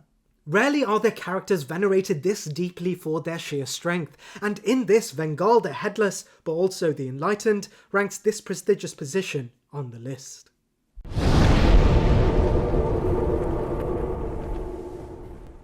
As one of the most likeable characters in Dark Souls 2, Benhart does a great job to encapsulate the feeling we had with both Solaire's unwavering optimism, but also Sigmaya's jovial pursuit of great challenges. Benhart is never antagonistic and is always open to sharing and helping us on our own journey through Dranglake. However, Benhart is not exactly what he seems to be, not in the way that he's hiding something nefarious, but more to do with the validity of some of his claims. The most striking example of this is of course his weapon, the Blue Moon Greatsword. Its description reads, "The blade of this greatsword shines like brilliant rays of the moon. In the oldest legends rarely spoken of today, it is said that the sword was born of a great white being." Then what explains this lifeless weapon? Perhaps there has been some mistake. Benhart further elaborates, suggesting this weapon has been in his family for many ages, and he believes that the invocation of its great legendary power sits with the user, and only the most talented swordsman would be able to bring out its true strength. Of course, we learn Benhart's blade is not a great ancient artifact, and it's nothing more than an aesthetic replica of the true Moonlight Greatsword formed from the soul of Seath the Scaleless. Regardless, Benhart does not assume this, and we learn the reason he is in Drangleic is to test his mettle and become a great enough warrior to invoke its true power. We know his journey started from his land of origin, Jugo. Jugo was seldom spoke about in the lore outside of context of how it's a desert region and potentially linked to the future kingdoms of Karthus. Jugo itself was a host to a variety of dangerous wildlife such as giant ants, and even had a tradition of spellcasting underpinned by the Great Desert Sorceresses. However, we aren't specifically told of a knight class that existed within Jugo, but context around Karthus becoming renowned for their swordsmanship, the existence of a great heroic warrior who founded the region known as Horus, but also Jugo's own claim as coming from a land of great warriors does indicate there was a tradition of great warriors within this land. However, we learn from Benhart's Palmer that he may likely come from a royal family and nobility rather than a warrior class of beings. It tells us the Palmer is emblazoned with a family crest of some sort, and has clearly been around for several generations, suggesting he is affiliated with a long-standing noble family within Jugo. This also explains why he doesn't adorn any sort of Jugo-based knightly armour. We also know Jugo has an incredibly warm climate, and the armour associated with the region may be ineffective for a journey westward towards Drangleic.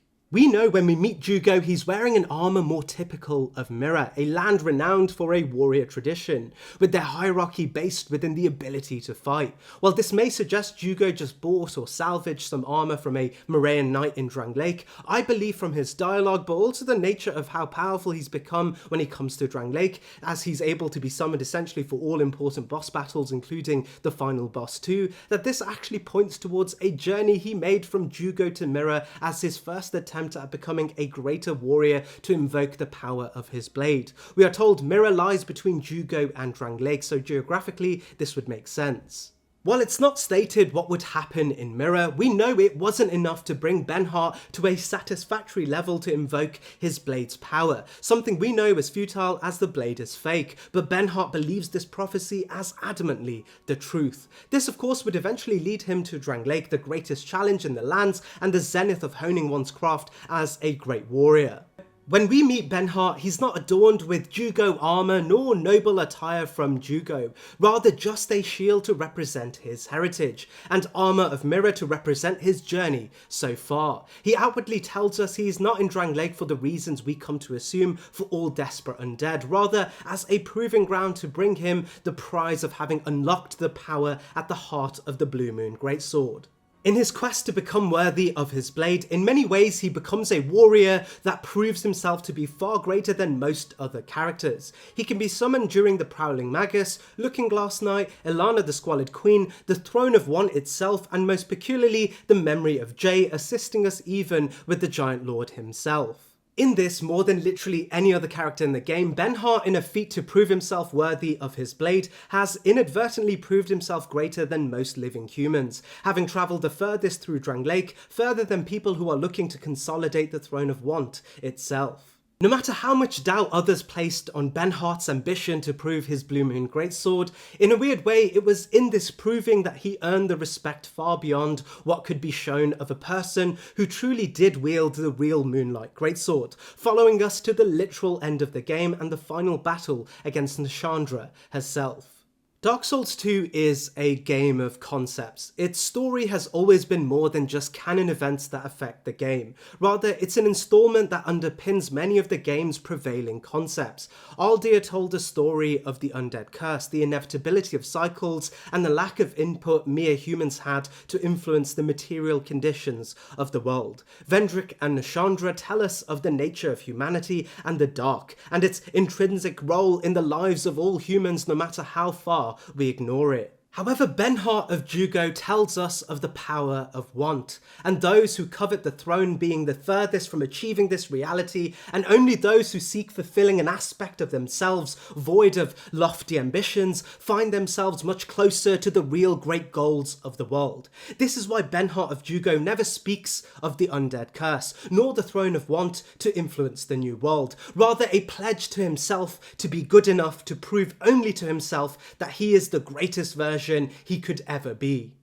Through Benhart's trajectory in the game, from summon signs all the way to the Throne of Want to being literally physically present in the memory of Jay, it's more than plausible that he may have, just as we can, fulfilled the undead prophecy inadvertently just by promising to himself that he would be worthy of a blade that was entirely redundant. Benhart stands as an absolute monolith in the concept of perseverance and self-development, small steps towards achievable goals. He encapsulates the old adage, shoot for the moon and you may end up amongst the stars. I even find myself relating to Benhart. I created this channel not to reach 100k subscribers or to materialize a hobby that I can plausibly turn into a career, but with the intention I could create some videos for some people who shared my hobbies and engage in a community I love. And by giving care and time to my work, I've not only achieved a great community, but the reality of my hobby becoming a career becomes closer day by day. And whether it happens or not, the journey is for sure making me happy. And with that, Benhart of Jugo, my favourite character on this list, ranks here.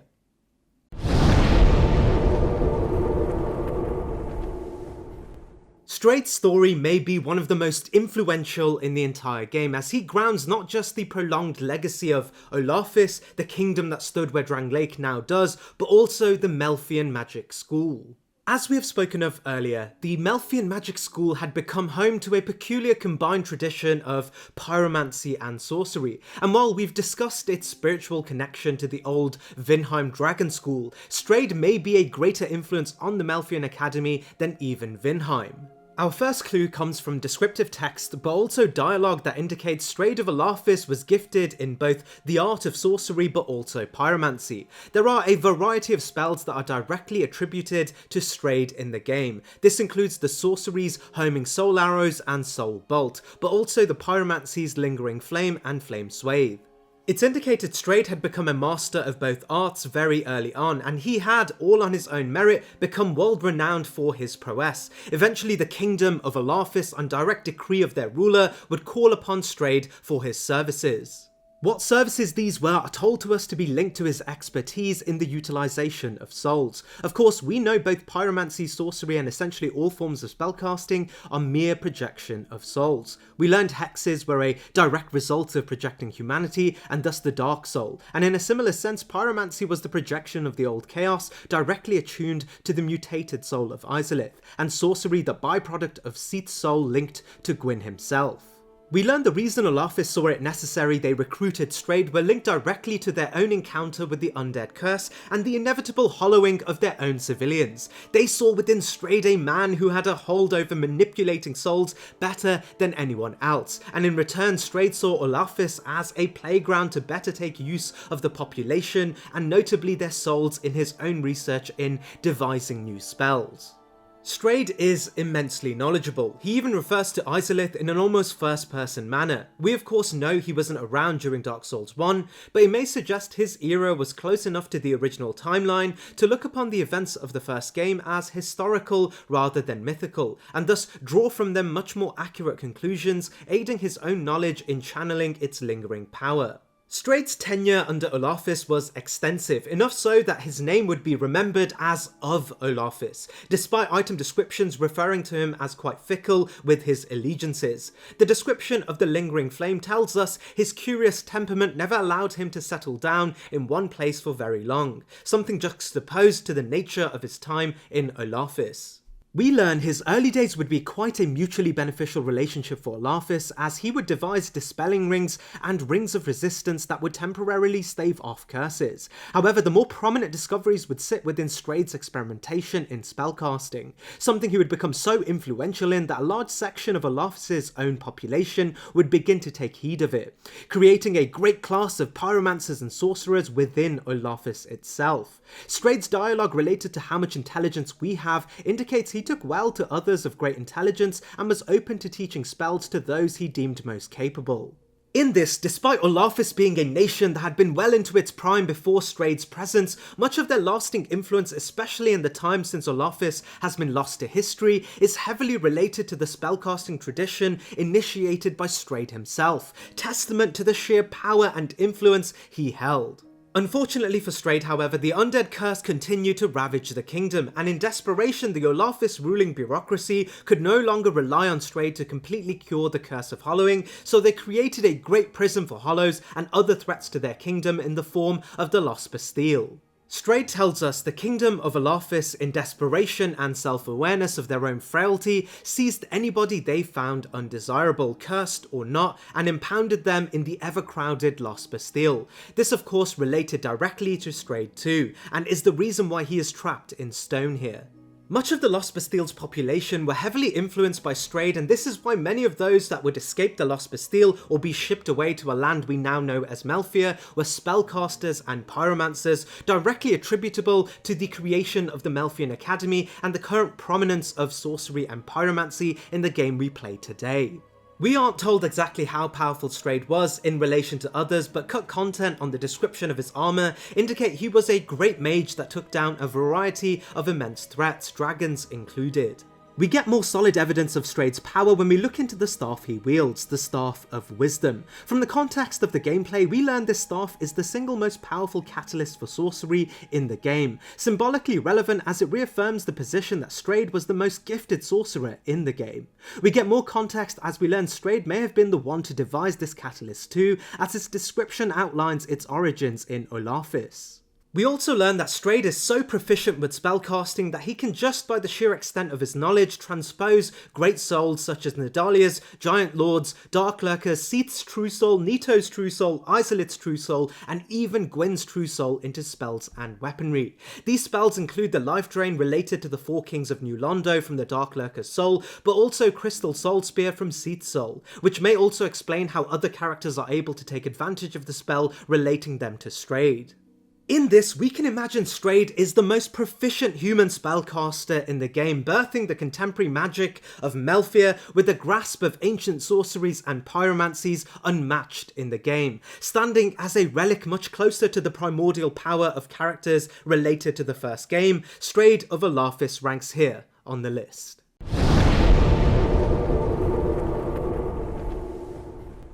Navlaan's story is a story of two beings that exist in very different times of the world. Navlaan, the human blasphemer from an age since gone, and an unnamed royal sorcerer of Aldia's domain in the contemporary time period. We learn that Navlaan's story starts with a gifted sorcerer from long ago in the place we know today as Drangleic. We know from the context of the spells he can teach us that Navlaan may have been a part of a cohort of beings in the region who studied sorceries and pyromancies. Traditions we know were much more commonplace in the Drangleic region from the context around Strahd and the nations of Olafis. While this isn't to say Navlaan was a resident of this kingdom, we aren't told exactly how long ago Navlaan first existed, so pinpointing what nation he resided in is purely still speculation. After attaining a great degree of understanding in both pyromancy and sorcery, we learn Navlaan would eventually look towards devising new spells, one that concerned the much more taboo art of human resurrection. Naturally, we know a great majority of kingdoms, no matter how diverse they were, all grew out of the Age of Fire's initial bureaucracy, and thus followed the traditions associated to Anor Londo's teachings. In this, while sorcery sat within Seath, who was favourable to the Age of Fire, and later pyromancy derived from Isolit's power, who was one of Gwyn's own peers, we know dark sorcery and hexes were of the Furtive Pygmy, and the antithetical force to the Age of Fire, and thus projections of humanity were always seen as entirely taboo and blasphemous. Navlan would eventually create two notable spells that consolidated his path to formalizing resurrection. These were Scraps of Life and Dark Storm.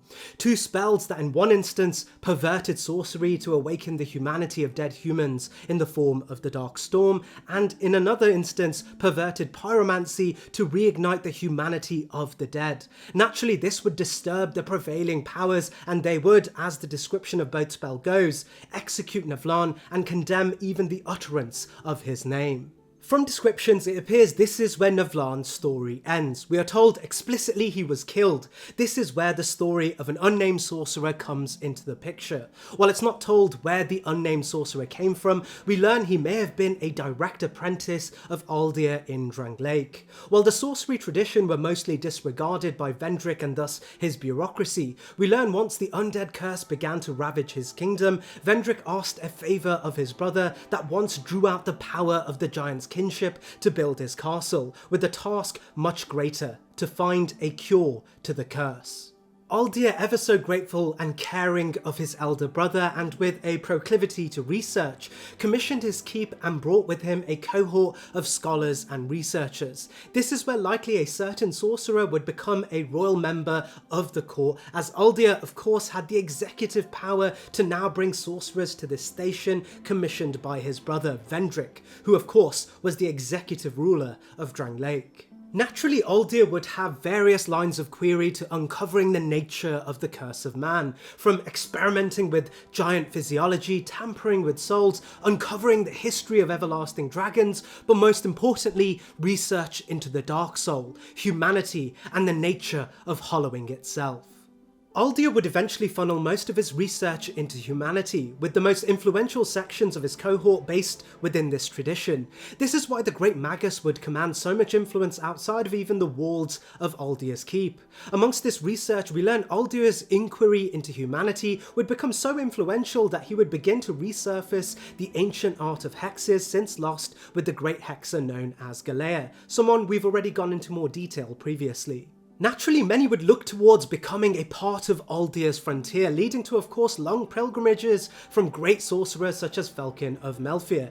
In the case of Felkin, we learn he would be accepted into Aldir's coven and eventually to help in the construction of a perfect catalyst for hex sorcery, the Great Sunset Staff. However, unlike Felkin, there were of course others who didn't require an invite, for they were there during its construction. This of course relating back to our unnamed royal sorcerer and potentially second to Aldir.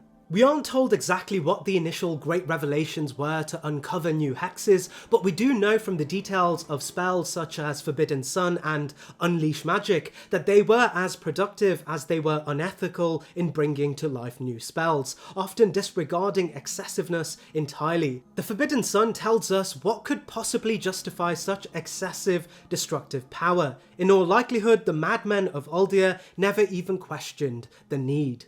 We learn from Navlan's dialogue that the royal sorcerer of Aldir's court was accountable most to the creation of new spells, telling us, long ago this naive vessel of mine set about devising new spells. The fool dreamt of bringing new forms of magic into the world. He did a fine job, I must say, suggesting the royal sorcerer was incredibly talented and was more than likely accountable to the creation of Forbidden Sun and potentially even aiding Felkin. However, we learn by chance he would stumble upon a hex, likely one of reincarnation, that would inadvertently awaken the soul of Navlan, but transmigrate his soul to the one that would awaken it, this of course being the royal sorcerer in question. In this, Navlan, so infatuated with resurrection and reincarnation, was able to bind his own humanity, and thus his dark soul, to the spells itself. And while it's an entirely novel concept in the Souls universe, this is why Navlan, now in the body of the Royal Sorcerer, does not require catalyst or chimes to produce hexes,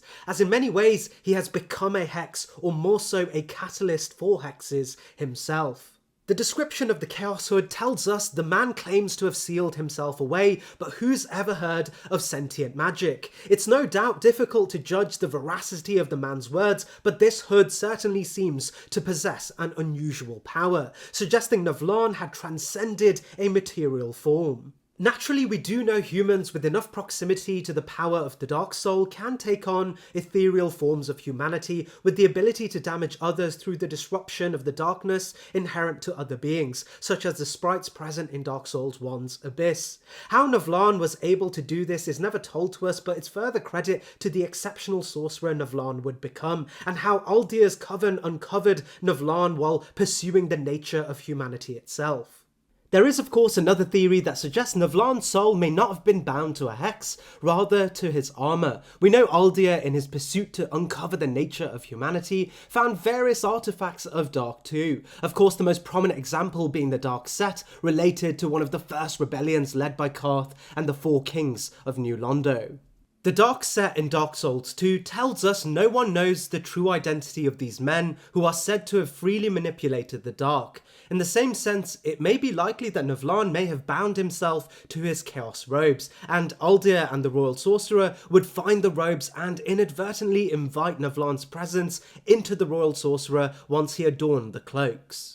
Regardless of which this was, we know Navlan took full control of the Sorcerer, at least while his consciousness slept. Navlan, now also the Royal Sorcerer, now combined an aspect of humanity so deeply bound that his soul was a catalyst for hexes itself, and not just ordinary hexes, but hexes so profound they took advantage of the humanity of others, not unlike the most powerful aspects of Manus in the form of the Dark Sisters, Nashandra, Alsana, Elana, and Nadalia. Unsurprisingly, these are the only other beings able to cast hexes without catalysts, suggesting Navlan, in an attempt to manipulate humanity, self-actualized himself into raw humanity, and just like the shattered sprites of the Dark Soul, he was able to transmigrate, transform, and take a hold of others entirely. In Navlan's storyline, he demonstrates a goal not dissimilar to a true-to-form Agent of Dark, not unlike the Great Four Kings of New Londo or even the Sable Church, as he has us assassinate characters that at first seem unconnected, only to realise he was grooming us to a final challenge, the assassination of the Emerald Herald, someone that has been nothing but a benevolent guide to us thus far. Of course, Navlan, now attuned with his humanity and closer to the truth once spoken to us by Karth, understood the Emerald Herald was nothing but an agent of Gwyn's Age of Fire, ushering us towards a cycle that was inherently oppressive towards humans, pioneered by a god who was desperate and fearful of the coming age of the Dark Soul, and thus of humanity, and thus of men. Navlan doesn't even remember his past life as a necromancer that was once executed. However, he does know now that he's a transcendent aspect of humanity itself, he too is now also an agent of dark. We also know the Royal Sorcerer himself became incredibly enriched in his own power as a sorcerer and a pyromancer, able to utilize the Forbidden Sun, potentially even accountable to its creation, but also sorcery described as able to boost your prowess beyond human limits. However, we do know the world was in some cases spared of Navlan's oncoming tyranny, as the Royal Sorcerer acknowledged the presence of Navlan within him and thus imprisoned himself upon this realization. If freed, he will relentlessly follow our character, making attempts on our own life, utilizing hexes with his bare hands and following us with ease throughout the world. Navlan, in many ways, is Dark Souls 2's answer to the questions of what happened to the legacy of the Four Kings and the Dark Wraiths, as he is, in the most literal way, a Dark Wraith all on his own, killing with the purpose of consolidating a darker future that has been halted by a selfish god. We get an insight into Navlan's legacy when we play Dark Souls 3 and find his heritage sewn deep into one single hex. The spell Dead Again tells us sacrilegious miracle of the Sable Church of Londor. Londor, the Hollow Realm, is a society of undead comprised of the corpses and shades of those who led unsavory lives. And it's not hard to imagine Navlan eventually found a home in Londor, his legacy consolidated into this one great hex. Navlan is one of the most unique characters in the game. The game itself warns you like 3 times of the danger of freeing Navlan. And while we may speak of Aldir's great inventions such as Shanalot and the Ancient Dragon as the zenith of his experiments, Navlan, a vengeful aspect of the Dark Soul itself, may be his most influential discovery. For this, Navlan ranks here on the list.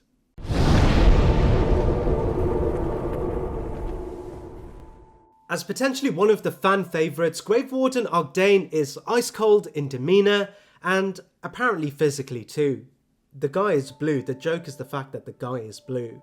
Ogdane, and thus the story of the Finito, are possibly the closest sect of beings in the game related to an actual primordial lord. I want to say off the rip, this is one of the more in-depth theories. I'll delve into the nature of Nito, the furtive pygmy, hollows, etc, so stick with me on this one. From the official Collector's Guide's description, we are told Ogdane, amongst even his contemporary Grave Wardens, is a being that has canonically lived thousands of years and was created directly by the Great Dead One. Of course, from the context of the first game, we know this Great Dead One is Nito. However, while Ogdane may have been one of the first of the Finito based on the extent of his life, we know he would be of a race of beings known as the Finito, the guide describing Finito as guardians of the undead crypt. However, we know the undead crypt, at least in name, was not present during Nito's own reign over the catacombs, and I believe, much like other places in Dark Souls 2, the undead crypt is either a symbolic continuation of the catacombs or potentially the state of the catacombs during this time period. Nito as a lord was not as elusive as his contemporaries, and while he was hidden, he wasn't immediately hostile to all. In fact, he had a covenant of his own known as the Gravelord Servants, their duty sitting firmly within the realm of death. In Dark Souls 1, you acted as a Grim Reaper, one to sow the conditions for death, such as cursing others with black phantoms in order to consolidate Eyes of Death, described in Dark Souls 1 as a symbol of death and a reminder of its existence to all folk. One of the key elements to our place as a Gravelord servant was being granted the Gravelord Sword, a weapon described as wielded by all of whom act in projection of Nito's own power. So how does this fit into Ogdane's entry? Well, Ogdane, not unlike the Gravelord servants, is also given a blade and a role not too dissimilar to what we can come to expect of Nito's original covenant as Arbiters of Death. Ogdane's armour reiterated this by telling us life itself is suffering, or karma, as some have called it. The embrace of death awaits all things. Ogdane is given a blade known as the Dark Drift. Its description tells us Katana of Grave Warden Ogdane. This katana was originally wielded by the one who gave us first death and still exists imperfectly between planes, relating to the original Gravelord sword, but going beyond it by suggesting Nito himself was its former user. As we know, the term First of the Dead is related directly to Nito. Nito's soul in the first game tells us Soul of Gravelord Nito, First of the Dead. Gravelord Nito administers the death of all manner of beings, telling us he was the first of the dead but also responsible for administering death, and thus the description from the Dark Drift as once being wielded by the one who gave us the first death seems directly associated to Nito.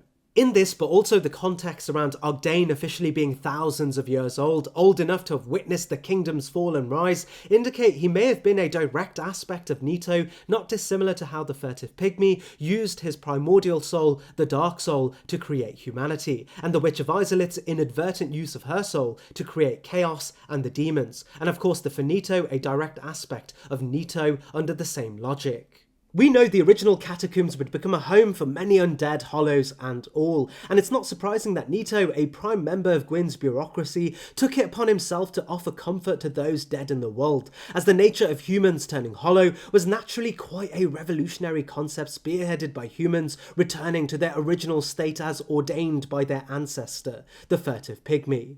We learn the furtive pygmy and thus the Dark Soul was acutely different to the Lord Souls of Gwyn, Nito and Izolith, as while they stood as fiery souls of the Age of Lords, the Dark Soul was the soul of humanity, and the stage that was supposed to follow after the fading of the first flame, and thus the end of the Age of Lords.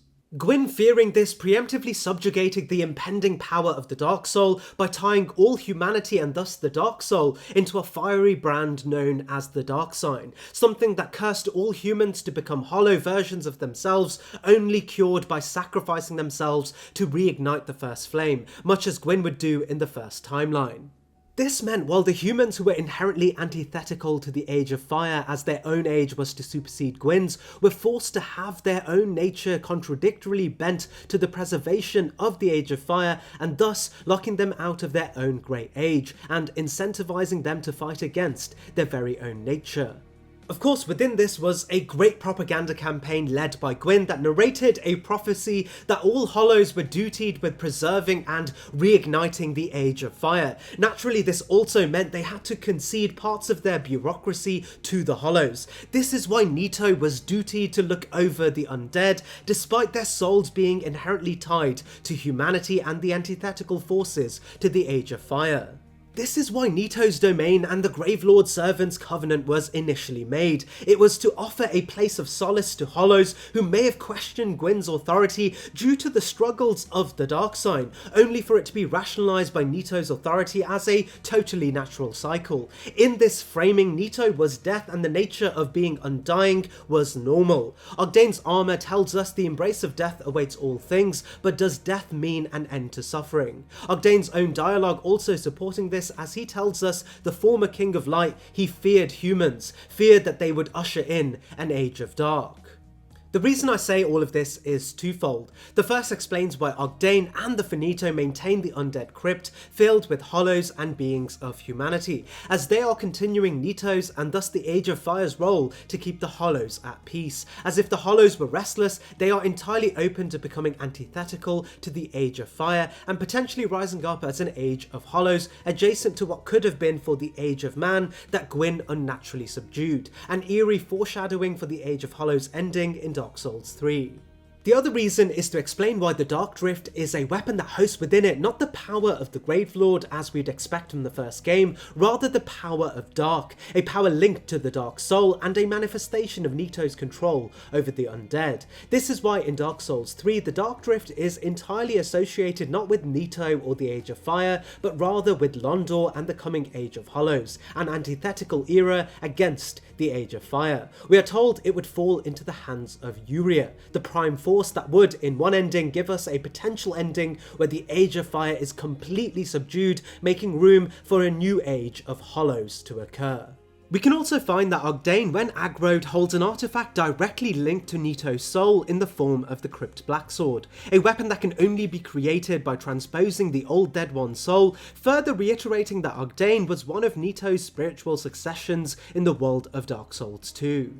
In this, we learn Ogdane not only sported the direct power of Nito, but also had use of an artifact that hosted a great deal of power associated with the primordial Dark Soul in the Dark Drift, a weapon later described as one of the most powerful revolutionary tools in Dark Souls 3. Naturally, Ogdane also had access to a plethora of great ancient miracles associated to ancient ages related to the Age of Fire, such as solar peas, but also a variety of hexes that drew on the power of the humans gone hollow within the undead crypt. In this alone, Ogdane is potentially one of the greatest characters in the entire game, someone who literally stands in Nito's place long after his passing. We get insight into how powerful Ogdane is when we point back to the great Laden society that housed themselves in the undead crypt, as it would be Ogdane that would lead a charge that would almost wipe their entire race off the face of the earth and even weave their dead forms into one-dimensional spirits to defend the undead crypt.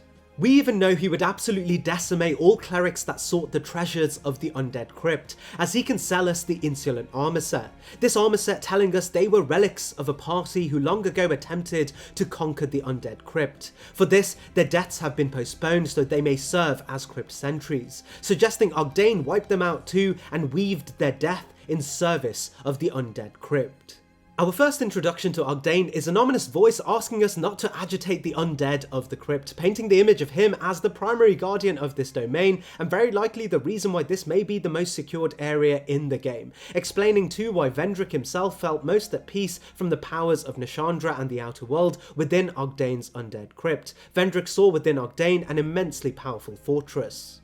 He utilises the Crypt Blacksword with a moveset unseen by anyone else, as if he is a boss using a bespoke weapon for himself, and in many ways this is exactly what he is, and the weapon was bespoke to him by none other than Nito himself. It's rare in the game that we come across a character that stands this close to the powers and duties of a true-to-form primordial lord of the ancient world. When we meet him, he is leaned back in an almost entirely discreet manner, but within him lay the the wisdom of hundreds of fallen kingdoms, and a power so primal it relates back to the first moments of the world itself. Ogdane, for this reason, ranks here on the list.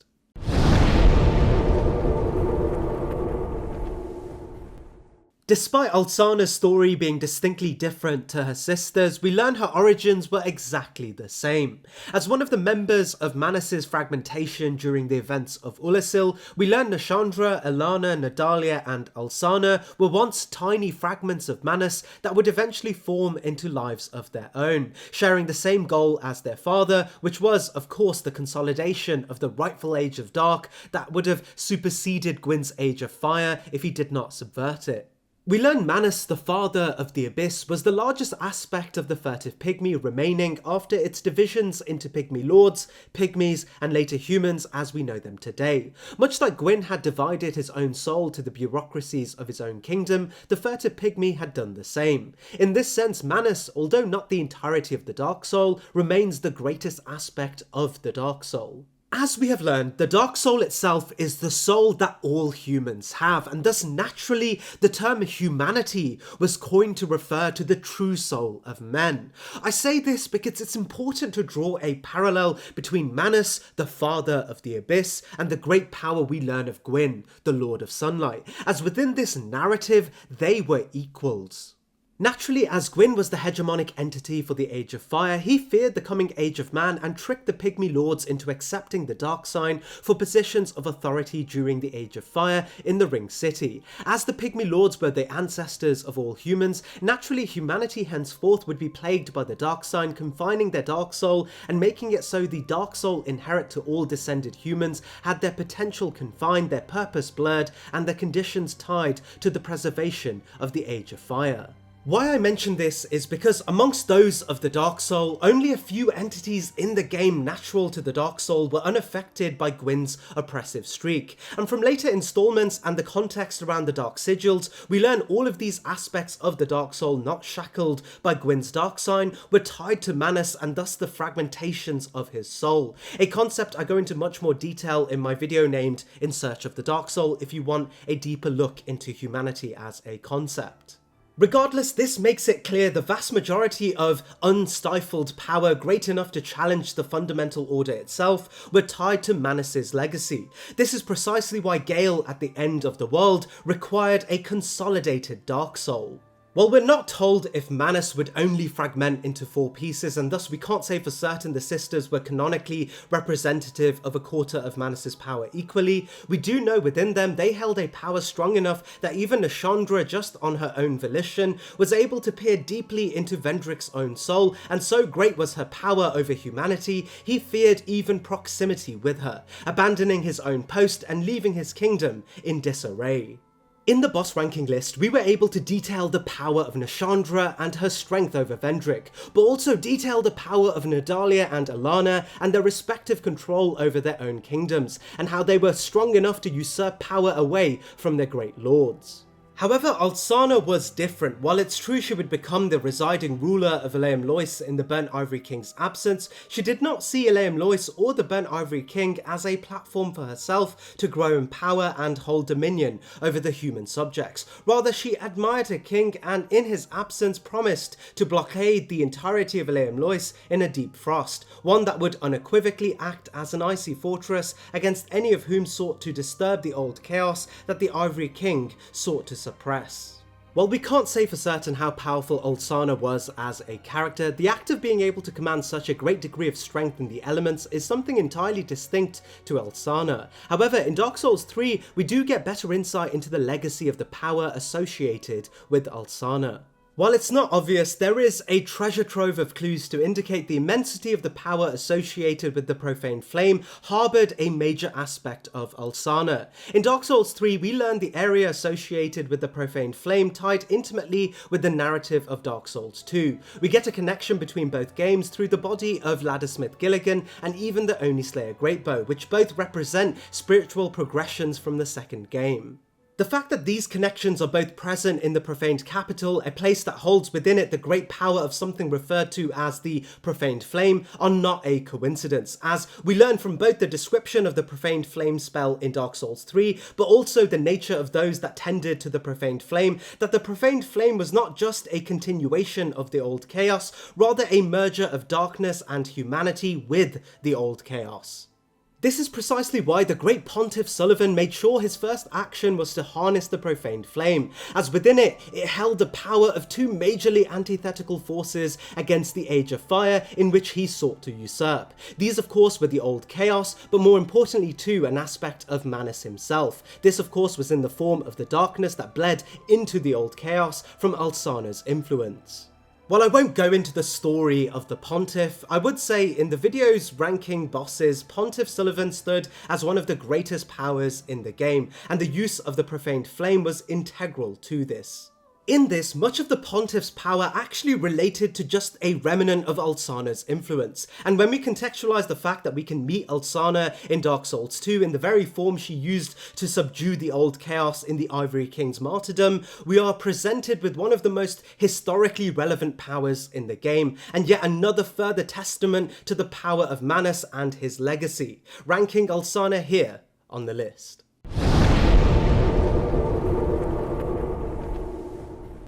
There are only 2 times in the entire series where we can peer into a mirror that reflects back to us ourselves as a protagonist. A moment where we, the player, are made canonical to the lore and the depth of our actions are presented back to us in all of its magnitude. Of course, the most prominent example of this is Gale, a being that at the end of the world, where there are only 2 others remaining, looks at us as the final challenge he has to defeat to end his own story, not unlike how we would approach a final boss, the last being that holds the key to our own narrative ending. However, tucked away behind a memory, we can meet another, not in a grand battle where we are pitted against our equal, rather a conversation with a being that once held the title as a chosen protagonist in his own story, one that overcame all of the great challenges we ourselves overcame to win our position as a ruler to succeed a ruler in the first game. This of course is Vendrick. While we for certain spoke about Vendrick in the boss video on Dark Souls 2, in that video he was but a hollow, a soulless shell of the real chosen undead. But as a character, we can meet the real Vendrick, one that is unequivocally still human. Vendrick's story, not unlike our own, found himself as nothing but a human with great ambition. Existing during a time between kingdoms, Vendrick saw within this plot of land visions of a great unified kingdom. And just as we had with our own ambitions from the first game, he knew the route to greatness stood at the foot of 4 great challenges and the consolidation of all of their souls. We're told Vendrick's first great act was defeating all 4 great lords of his own epoch. We know these 4 great lords were related to the great lords from the first game. While Vendrick is not our protagonist from the first game and thus did not defeat the true 4 great lords such as Nito, Gwyn and Izalith, we do know he faced the manifestations of their spirits during his own timeline.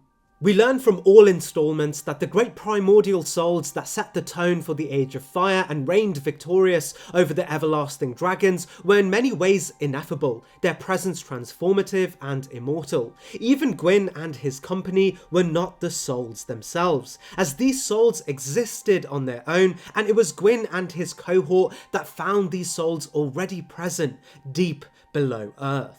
In the same sense, after our triumph over the souls in Dark Souls 1, naturally the possessor of the 4 souls, through cycles of rekindling, would have had these souls tied to the first flame and thus brought back to the world to be one again. Vendrick, the protagonist of his era, did precisely just that, but we know the consolidation of these souls were not to link the first flame, at least not at first. Rather, it was a pursuit of power to justify his position as a ruler, as Vendrick more than anyone else, and as according to the Royal Soldier's Ring, valued strength and ambition above all else. We aren't told what the victories over the Great Four Lord Souls look like. We don't know what form these great souls took in Vendrick's era. Were they distorted imitations as we see during our own pursuit, or were they closer to the great lords of time since past? Truthfully, we don't know, but what we do know is that these four souls required the strength of a being that would be crowned the most capable of their time period, the one who commanded the power not just to lead, but to change the very dynamic of the world without contest. We know only once we have consolidated these souls can we ourselves choose for the world to either enter an age of dark or an age of rekindling. This is the precondition, the platform of power required as a minimum. This is why the primordial serpents in the first game stake their entire lives on ensuring you don't only consolidate the great souls, but act according to their prophecies. And if you go against either of their prophecies, they would have no choice but to bow to you as their new lord, and the true successor to Gwyn himself if you go through with commanding a new age. It's in this only once Vendrick had consolidated the four Lord Souls and assumed an apex position of power did he formalise Drangleic as a unified state to rule the region. We aren't told the trials Vendrick would assume in the formalisation of Drangleic, but the four Lord Souls are often touted to be the reason for his exceptional strength.